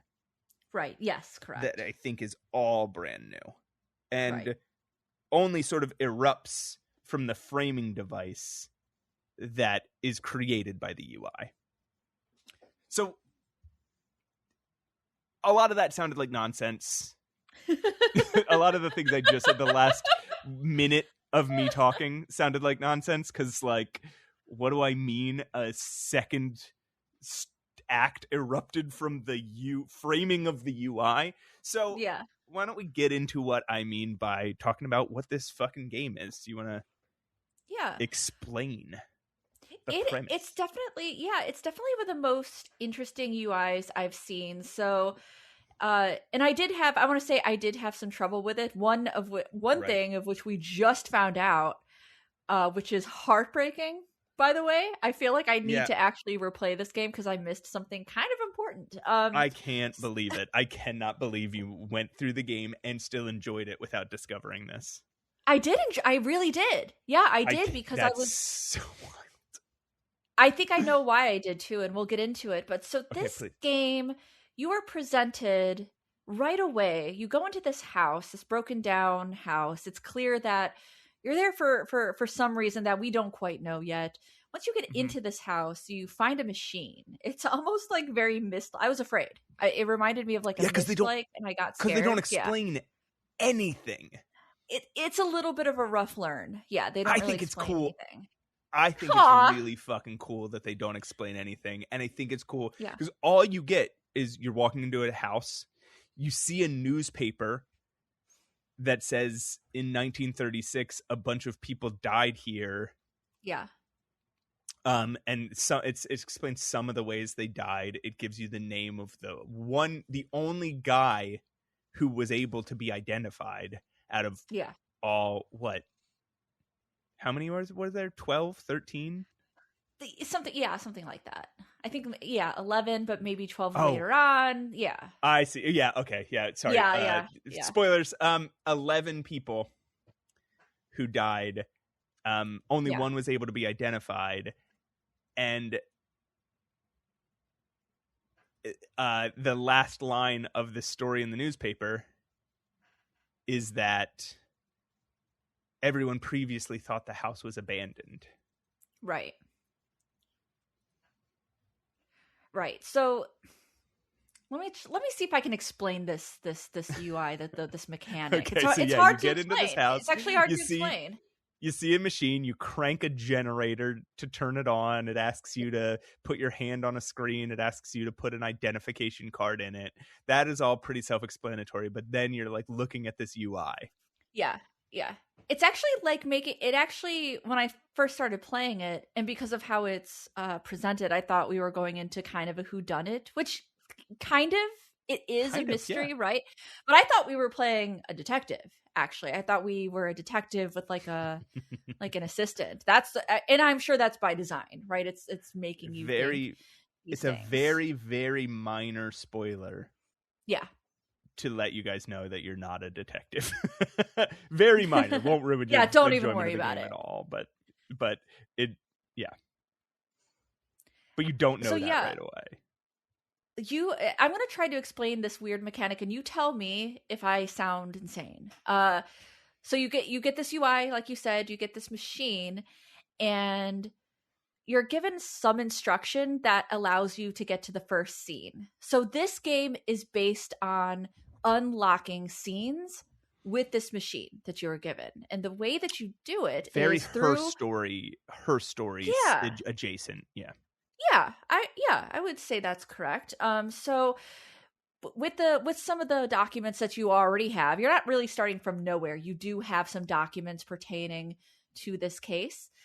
You are able to choose a scene, choose a room, and choose characters, and you put them all in this thing, and if that's correct, it'll show you the scene. So basically you're trying to figure out who was where and at what point in time were they there.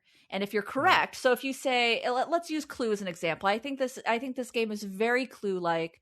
I actually was able to guess which rooms you have to like kind of build up the house UI. You have to like input which rooms are where. I'm like, oh, the billiard room, of course, because it's drawing from Clue. Yeah, which I I don't know that I would recommend doing. There's definitely points. There's definitely points in this game where you can make some basically straight up guesses. As to what something is.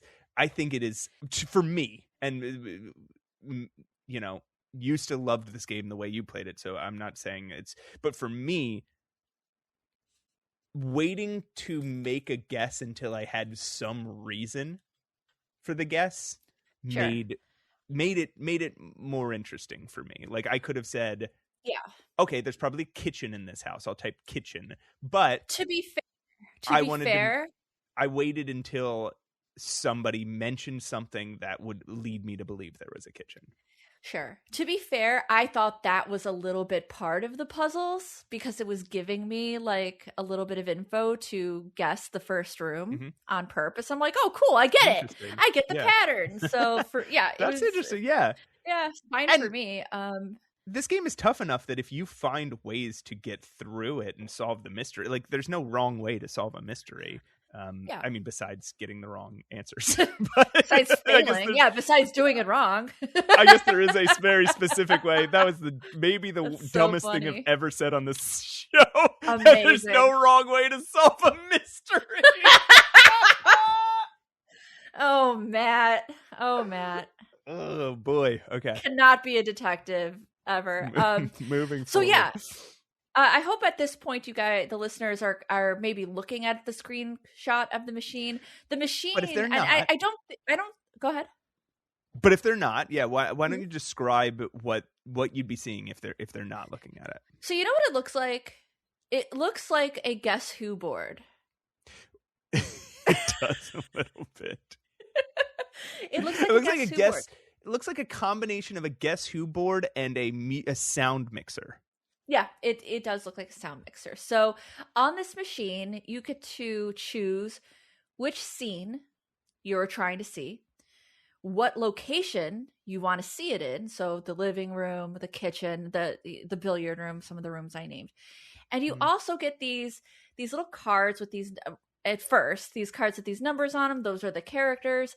And so if you have a hint that character number 4 and character number 10 are going to be in the living room at like 10 o'clock a.m., you can input that scene. And if you're right, it'll show you the scene. And it's so fulfilling, honestly, to get that correct. One of the most fulfilling things ever in a game is getting the right people in the right scene at the right time and seeing that scene come to fruition. Love it. It's got a very similar vibe as when you get 3 people correct in Return of the Obra Dinn, or when you get a paragraph correct in Case of the Golden Idol. It's like oh hell yeah, like, fuck yes. But this may be even a little more immediate and a little more like there's something more fun about the feeling of satisfaction you get because you get to watch a little scene and it makes a little like whoom noise as the scene erupts around you. So you're basically okay, go ahead. Well, just to give an example, like, all right, if you're listening, there's 2 people listening to this podcast, say, and they both are sitting in front of one of these machines, and one person is like, well, I hear 2 people talking, so I put Matt and Rose's in Rose's living room at, I don't know, whatever. Then you pick the time. The way the time thing works is a little weird. It makes perfect sense when you're playing the game, but I think I had to get used to it. The scene the scene stuff I had to get used to. Because it's not like this is, you know, it's not like hour 1, hour 2. It's not like and it's not like 10:15. It's like what part of the chronology does it fall into? Is this the 3rd thing that happened or the 5th thing that happened or whatever? Yeah. So if you're like, you know that before this we were both taking naps. So you put Rose's in Rose's bedroom at 1, Matt in Matt's bedroom at 2. Then you watch both those scenes, me napping and Rose's napping. Not very fun scenes. And then you put both of us. Best scene ever. You put, because you hear both of our voices, what that person puts both of us in, say, Rose's living room. Right. At time 2, you're gonna hear boom and you're gonna hear zoom, and the machine will short circuit a bit and shut down because we are not together. We're not in the same room right now. But if you put just Roses in Roses' living room at number 2, it'll go whoom, and you'll see you'll see a scene in Roses' living room of her side of this podcast.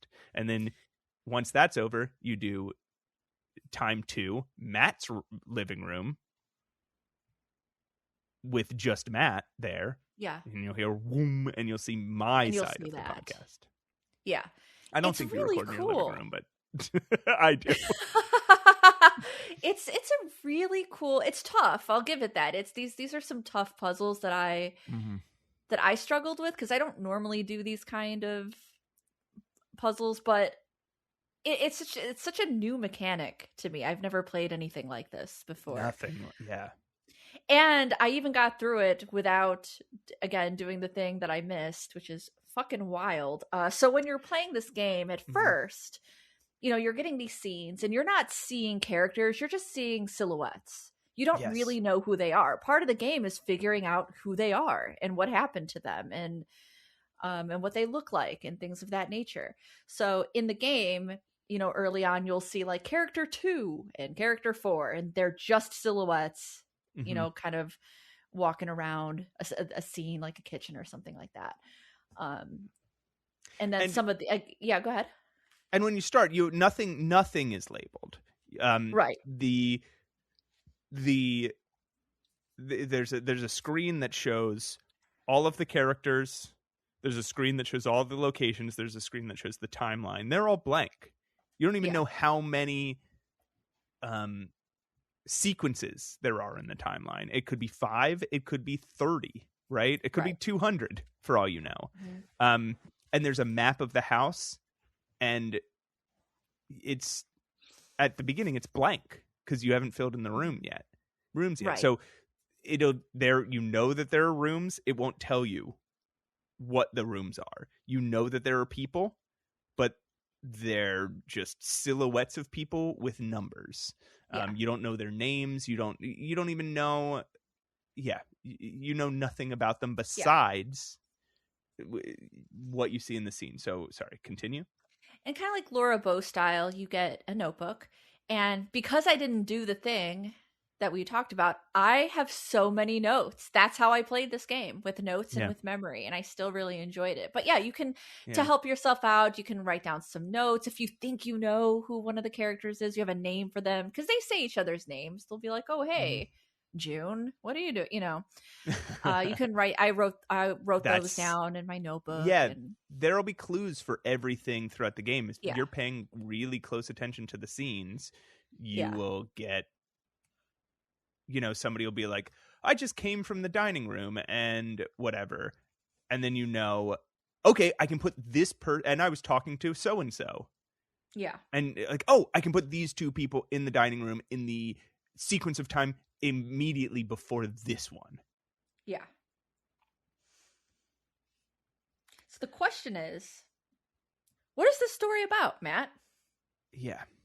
Like, what are we doing here? What's the goal? Why are we putting people in scenes? What are we seeing? Would you like to tell the people, what is this about? What are we doing? Man, so at the beginning, you don't really know. You know that you're kind of trying to figure out what the fuck happened here, and you see a dude show up at the manor, and he is like, hey, I was invited to Galley House by the master of the house. And somebody's like, oh, I'll go get him. And somebody answers the door, and he's like, oh, you must be blank. And the guy's like, what? There's no one here by that name. Right. And they're like, well, you might as well come in. And everyone's like, what the fuck is this guy doing here? He says he was invited. They let him in anyway. He says he was invited by, I think we could say it because he says it right away. I think it's in the very first scene. So he was invited by Edwin Galley, but everyone's like, there is no Edwin Galley. None of us have ever fucking heard of an Edwin Galley. How would he have invited you? And how would he have known that we were all getting together here on this night? Like, what the hell is this? Yeah. Right? It's very sus.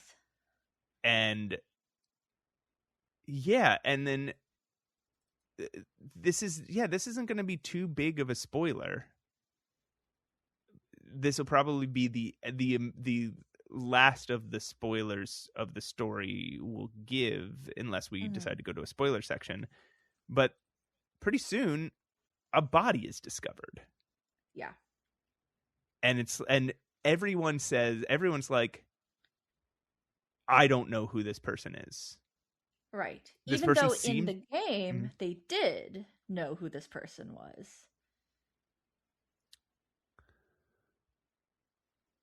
Do you know what I'm saying? So no, the characters walk into a room and find a body, and they say, "Oh, I'm thinking of the second body. Oh. My bad." So they walk into a room and they're like, all right, well, it's storming outside. They're saying this to the guy who arrived. It's storming outside. We can't send you back out in this. Besides, our car got stuck. Your car it got stuck in the mud, apparently. Yeah. So it is a very Clue movie beginning. That's all I could think about. And they're like, well, we're all spending the night, so you can spend the night. You can spend the night in this other room. They go into the room, and there's just a random dead body laying there that none of them recognize. And they're like, who the fuck is this person? How are they in our house? Why are they dead? And they appear maybe to have died of natural causes. Right. And everything sort of erupts from there. From the newspaper you read before you got to at the almost the first thing you do in the game, that this is the night that everybody in this house died, right? So that all these people presumably are going to die. Right. Because, well, I mean, and that's not even a spoiler. That's just how whodunits work. Yeah. And, it's taking from Agatha Christie. You go into an Agatha Christie thing, and then there were none with a title like that, assuming that this is a game about, and the game kind of sets it up that way anyway, because we're trying to figure out why people have died and how they died and what is the incident at Galley House, essentially. Right. So then, you're just going through trying to figure out, you're sort of like, what are all the rooms? Who are all the people? All these numbers. I've got to figure out who each one is. You eventually get a bunch of pictures. You assign pictures to them, and then they stop being silhouettes in the scene. They start being the people. But not for me. Yeah, you want to explain that? I don't know what happened. I didn't do that. I played you didn't realize you game. Could. Yeah, I didn't realize you could. I think some of the UI is a little unclear. And at the beginning, it's unclear on purpose, and that's part of the fun and part of the mystery. But I think as you go along, clearly, you can miss some important things and make the game maybe what I would have found less enjoyable. Strangely enough, I still loved it because I took so many notes. And I just knew who everyone was at the end. But you're right. It would have been so much better, if they were not silhouettes in my game, the whole time. There were these lovely little character designs that I didn't see. But still, I mean, I guess that's just props to the game, because I still really liked it. I still was super into it. Yeah. Without seeing any of the characters. Yeah. I think there's no animation, right? The characters just stand still in a spot, and it's kind of funny. If they sit down, they turn to silhouettes again, and then their just face hovers above their silhouette. Oh, see, I didn't even get to see that, because there's only one image of each person, so there's not an image of them standing and an image of them sitting. Right. So if they sit down, I do know what they look like. I just want to make that clear, because I did get the evidence. I did get the photos of all the characters. Yeah. So I did know who they were, and I did have it written down. I just wasn't getting what you're describing. Mm-hmm. Even the static imagery. Oh, well. There's some other interesting things that happen that add to the mystery here. As you're solving these things, you keep kind of being brought back to not only, I mean, you're always at the machine, right? So you're always mm-hmm. in this framing device a little bit. But you kind of keep being brought back to reality because there keep being these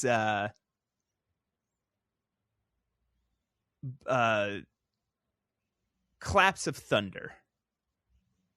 Mm-hmm. And your machine shorts out. Right. And you have to go rev it up again, your generator. And every time that happens, when you come back to your machine, there's notes there that weren't there before. Right. And you're not even really sure who they're coming from or why. Yeah. Like why they're there. Yeah. You are alone in this house. So why is there just suddenly, and there are some other, I don't want to give them all away, but there's some other like little quirky things that happen. There's like, at one point there's a picture, and if you look at it at one point, it looks like one thing. And if you look at it another point, it changes. It's really smartly thought out. Okay, this is, I think, where we decide. What else do you have to say about this game that's not spoilery? That's not spoilery. I think we might have to talk about this into spoiler sections, because even though I mm-hmm. loved the mechanic of this game, I actually struggle with the story a little bit. Right. And you know where we'll be going, because I've kind of lamented some of my frustrations. Yes. And actually, we've already kind of commented on what I find frustrating in a heavy narrative game when we were playing like Letter Lost, and you were talking about Solitaire. I don't have anything else that is non-spoilery. I think we described the mechanic really well, and I think we're going to have to go into some spoilers to continue to talk about it. I agree. And so there's, I mean, this game, for the people that we're about to lose for the spoiler section, this game is incredible. It is unique. It is super smart.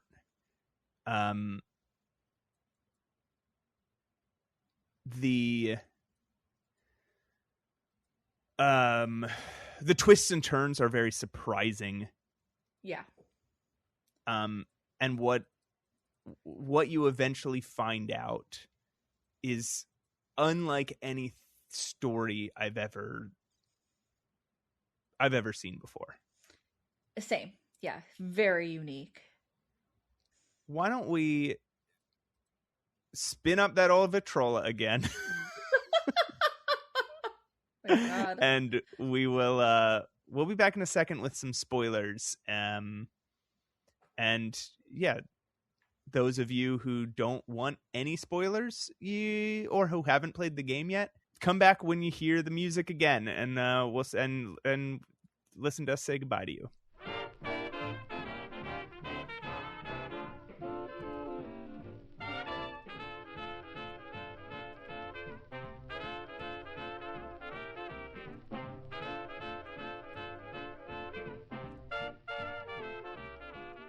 You have some qualms here. I have some qualms with the story. Yeah. So again, when you go into this game, it really does play and read like a whodunit. I really, really thought and really hoped that there was going to be like a murderer or some villain type of a character. I wanted it to be a murder mystery, and that's how it was reading to me. But it does twist a little bit. It's actually not really a whodunit. It's actually more of a story about what we're told is a curse on the people of this manor. And the curse has to do, I don't like this curse. Like, I love this game. I don't like this curse. It makes me have way too many questions, but yeah. I don't even know if I could explain it correctly. So basically, remember how we said that people were not remembering who this guy was, or they claimed to not know who this dead body was? They did know who he was at one point. Well, go ahead. Yeah, so like I think maybe a good way to explain this part is at some point somebody is going to die who you know by name. Mm-hmm. You might even have their picture, who people have talked to, and people will look at that person's body and basically go like, who the fuck is that? Right. So basically, when people die in this game, everybody forgets who they are. Mm-hmm. However, the curse comes in. That's not actually the curse. The curse comes in where if you happen to remember them, then you are also going to die. You have to basically not. Yeah, you're the next person to die if you remember who that person is. And I just don't like that. I don't like that curse. I don't like that story. It's just not believable to me. I love that story. I understand why they don't explain, right? And I get that can be frustrating. It's like, because, all right, here's the next thing you need to know is that the second act of this game, you play as the person running the machine. Yeah. That was and you cool find shit with that. You have been there with other people this entire time. Yeah. You don't perceive them because you've forgotten them all. Yeah. Unbelievable storytelling. It was such a good. I don't want to. Would you call that a twist, or would you call that something else? What would you call what they did there? I mean, I think it's a twist. Okay. It's just a kind of an unconventional one because it's like a twist by continuing the story in an unexpected way, but then it makes you have to revisit everything you've done before because eventually, okay, so you find out that there's a bunch of oh man, there's so much here, and I want people to still be able to solve this game, so I don't want to and you will, even with these spoilers, you will be able to. There's still some mystery here because you still have to figure out who everybody is, where everybody was at any given point. There's still plenty of stuff to figure out. Oh yeah, the game is all puzzles. Like they have to figure it out to get anywhere. But like, what you find is that the curse also creates a thunderclap every time it kills somebody. Right. So then you're going back and looking at what's. The thing that I already said in the previous section of this podcast, where there have been thunderclaps as you have been doing this game, as you have been working on this machine. And so you, as the player, are suddenly like, wait, who the fuck died? Yeah. Yeah. Yeah. Just now with me. Yeah. And amazing twist. Yeah. Honestly, one of the best twists I've seen in a game. It makes so much sense, even though I'm kind of bitching a little bit about the story. I do like that twist so much. So good. So, in this other sequence, right? They don't call it a curse, they call it a virus. And I think that's probably what might be fucking you up, right?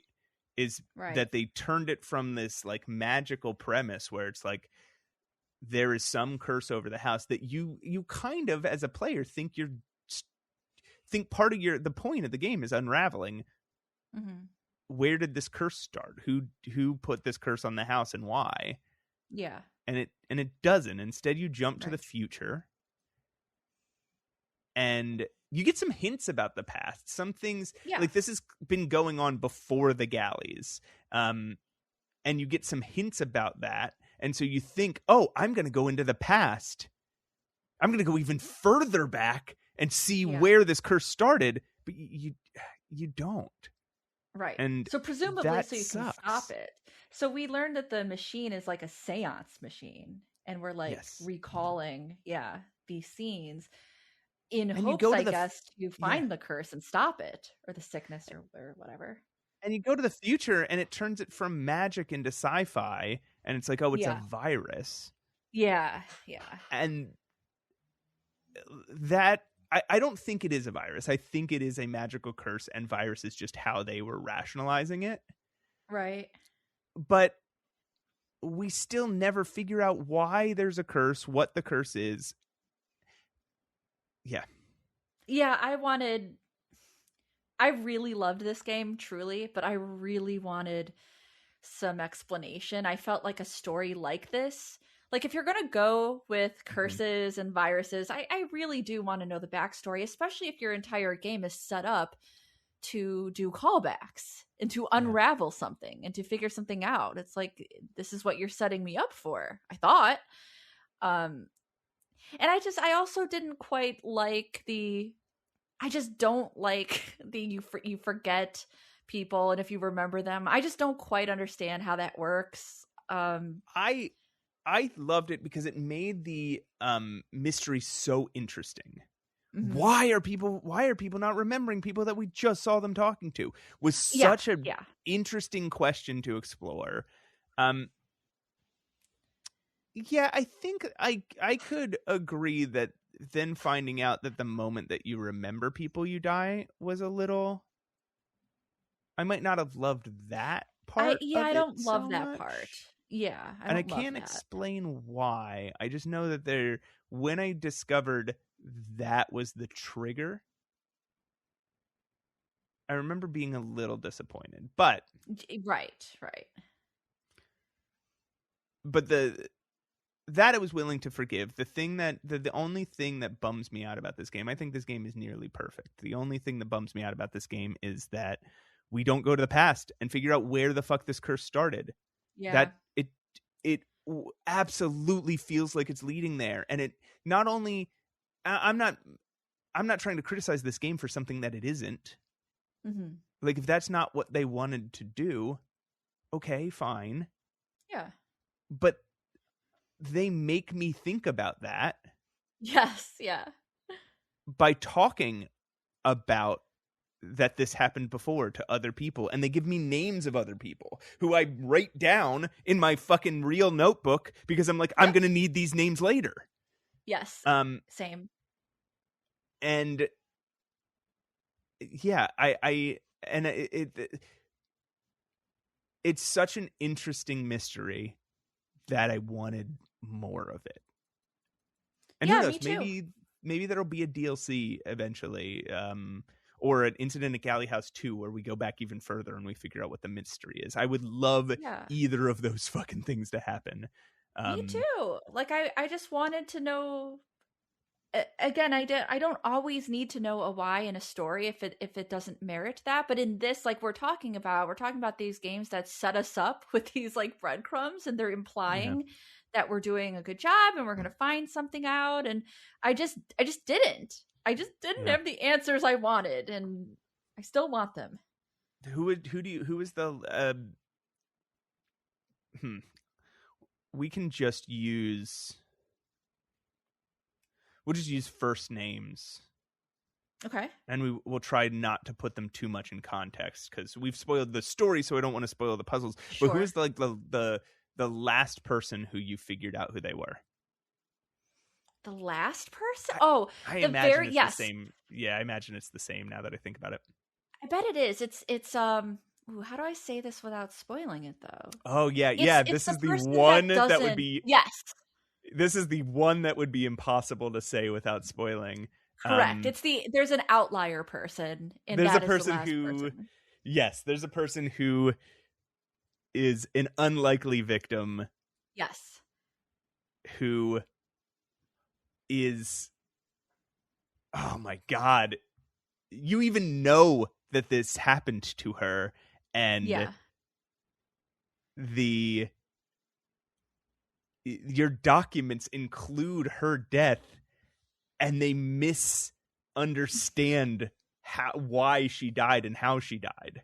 Right. Yeah. fuck yeah, because she dies with a will in nearby or in her hand or something. Yep, correct. And so they think that this is oh my god, it's so brilliant. That's such a smart thing to do, right? To give you something that you think and to tell you this is unconnected. These are two unconnected cases. And you, as the player, like, yeah, they would have to be unconnected because we know how this works out. Mm-hmm. And then to find out, no, they're fucking not unconnected. They are super connected. Yep. Yeah. That was definitely the last one I found just because like I said, I kind of knew where it was going, but it took a little bit longer, which I think makes sense for the story and the design of the game, just in general. What was your methodology for going through this? I already know for rooms, you were just like, what's in Clue? Well, not all of them. I did that at one point where I noticed a theme to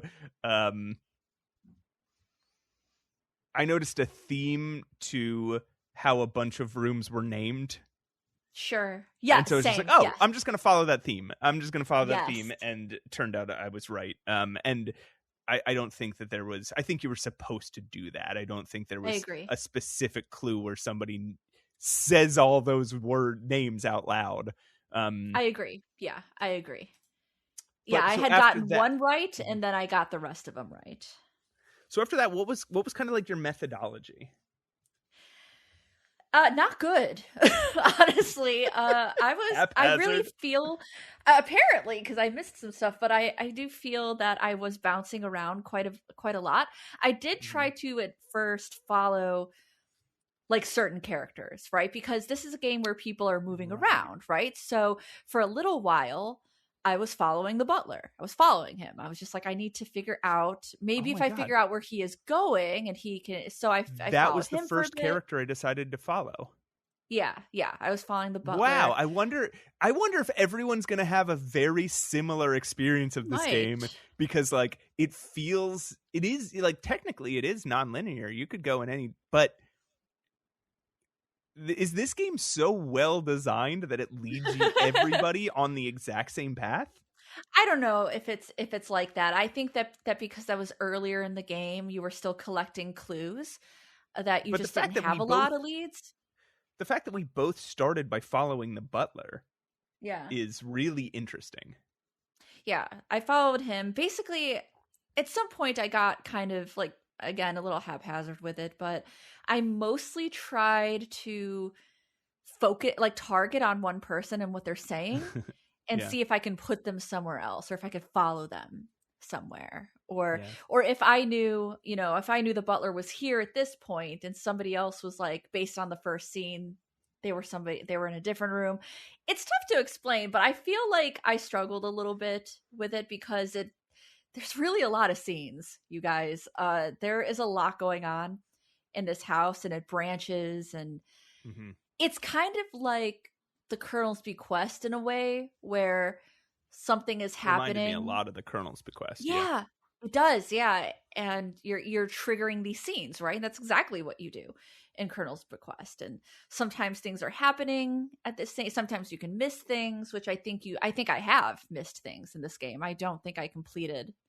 Interesting. This game. Yeah. So I think I beat this game. Achievement. You get an achievement for seeing every scene. Oh, interesting. I have all the achievements of this game. I know. Well, damn. I know I went through this game 100%. My methodology, I started with like you did, following the butler, and then haphazardly kind of following any clues I could. And then I was like, okay, here's what I'm going to do. I'm going to figure out where everybody is at any given time. Yeah. So like, and the UI helps with this. Once you get the UI all figured out, there is a list of scenes. And when you turn to a specific time period, it will give you a list of all the scenes you've seen, and all the characters that you've seen for that time will they be lit up or are they dim? I think they're dimmed, and all the characters who you haven't seen are lit up. Right. So you can tell, who do I not know where they were on time number 5? Yeah. Correct. So it does. Yes, it does help you. And that's also how I found out that here's another big spoiler, but we're in spoiler section, that the characters die in reverse numerical order. Right. Yeah. So every time there was a thunderclap, I knew who died. Right. And it was shocking every time. Like, no, not him. No, not her. No, not her. I liked her.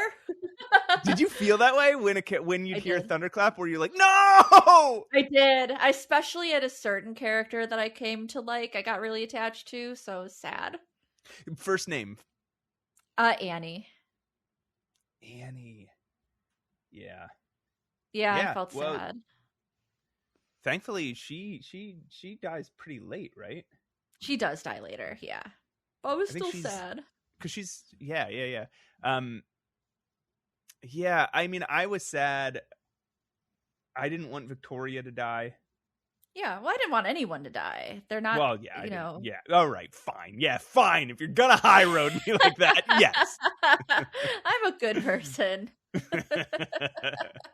But I really didn't want Eve to die. Sure. Because I hadn't figured out the numerical thing by then, so I kind of expected she would stick around a lot longer. Okay. And I thought she had an interesting perspective that was different than everybody else. So did Anne. Yeah. Annie. But I thought she had an interesting perspective that was different from everybody else's. And I wanted to see how, as the story unfolded, she would continue to react to things. And no, she dies pretty early. Yeah, that's true. Yeah, she dies really early. That was shocking to me. I'm just like, oh, okay. Yeah. Most of the people that died, very few of them was I like, all right, it's their time. Yeah. most of them that died, I was like, did you solve anything by just thinking about how storytelling works? Like, there was a couple scenes where I was like, these two people haven't had a scene together in a while.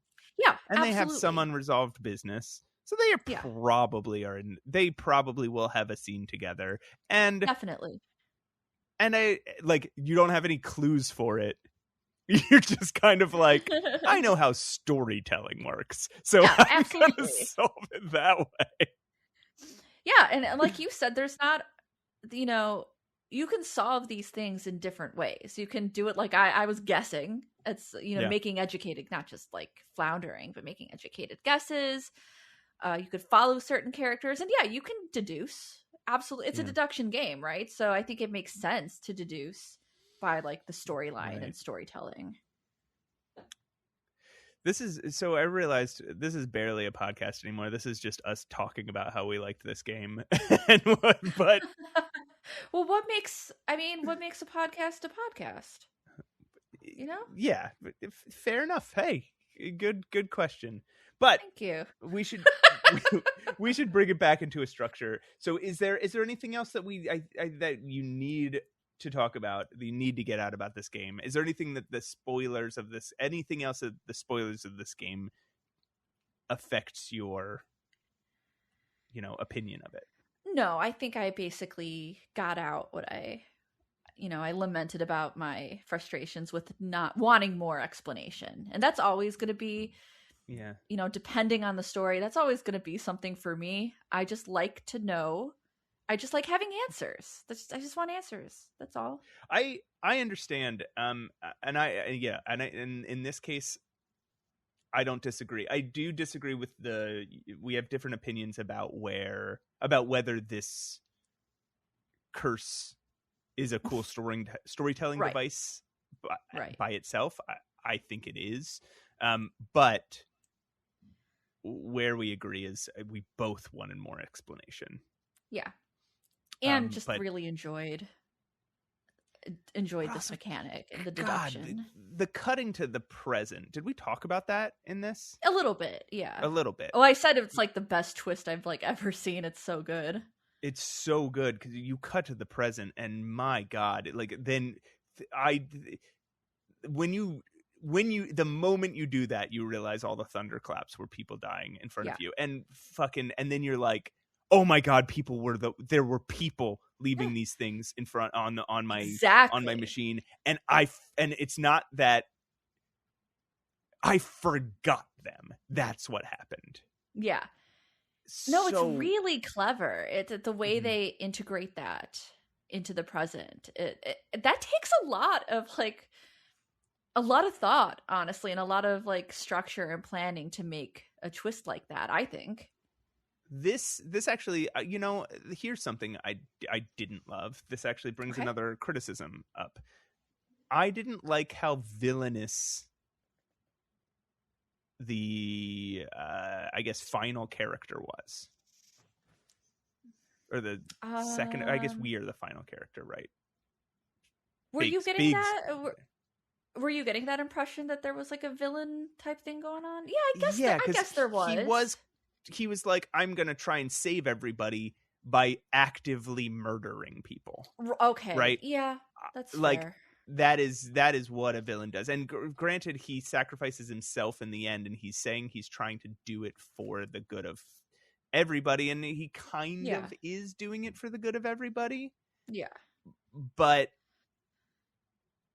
yeah, it's one of those villains who's like, it's for the good of the world, meanwhile causing like mass destruction. But also he's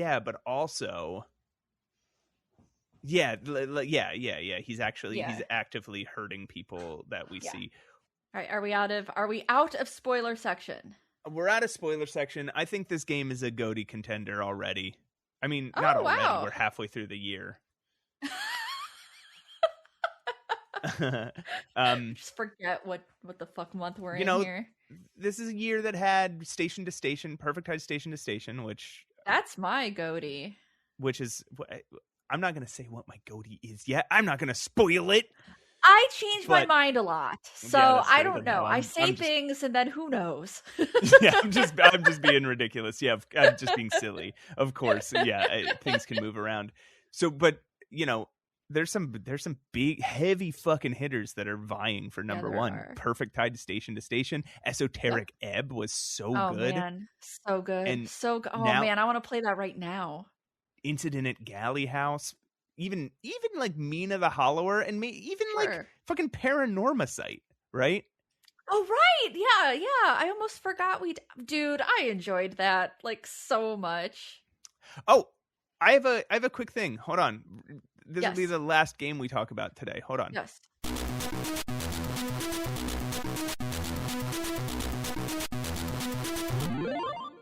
Playdate with Matt. Okay, so I haven't played a game on the Playdate this past couple weeks, but it's a Playdate with Matt update.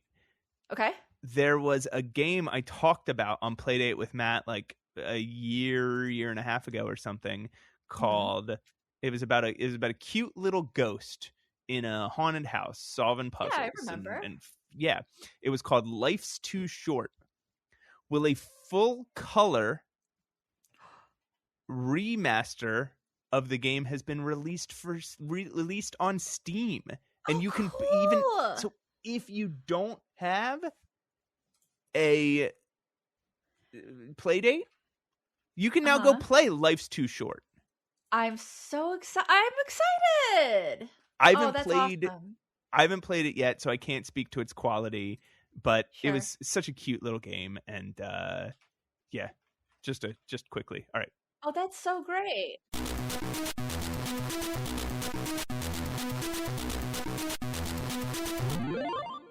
Playdate with Matt. Yeah, okay, so thank you guys all for listening and being here. Listening to this extra long episode. Yeah. We had a lot to talk about. It feels like we've done this before.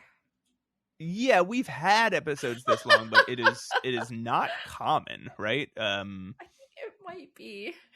Most of our episodes, I think, are under 2 hours. We'll have to see.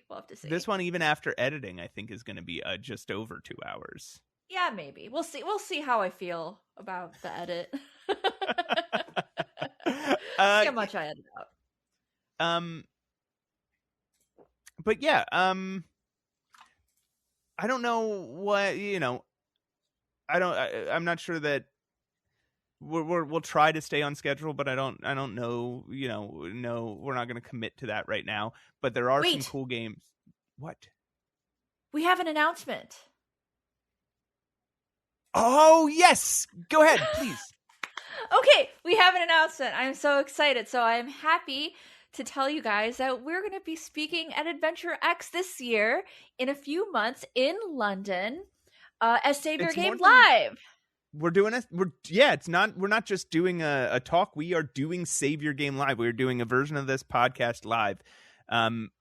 Maybe we'll have more details as it gets closer to the thing. But yeah, in November, we'll be in London doing a live version of this podcast. And hopefully we can record it and put it up on this feed afterwards.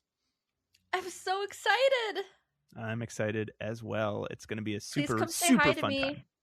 Yeah, it's going to be so fun. And you guys know I don't really do conventions very often. So this is kind of my special little I'll do this. I will definitely talk at Adventure X because that's kind of my jam, Right.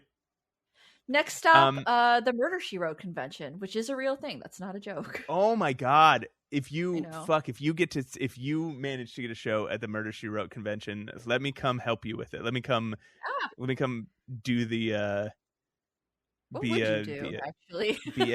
what do you call it? Like running the mic or? Let me come help produce it. That's the word I'm looking for. Let me come help produce it. Dress up. You could dress up as Sheriff Tupper. That would make me happy. Why does everyone always want me to dress up at conventions? I don't know. You just seem like that. Okay. So, I don't know if we are. I don't know when the next episode will come out. Hopefully next week, maybe a week or two, maybe a couple weeks. I don't know yet. We both have some pretty intense things going on in our lives right now, but I know there's a game that we both want to talk about. Yes, there is. That just came out. Should we say it? Yeah, let's just say it. The Mermaid Mask is out. Mermaid Mask, the next detective grimoire. Yeah, so I think it'd be a safe bet to guess that the next episode, or maybe, who knows, it could be 2 episodes from now. But it's a safe bet to guess that Mermaid Mask is probably the next big game we talk about. Listen, we always come back because we love you. Also, I want to give a little promotion to a game that I have a very brief cameo in. It's called Max Savage. It's by Tim Raycor.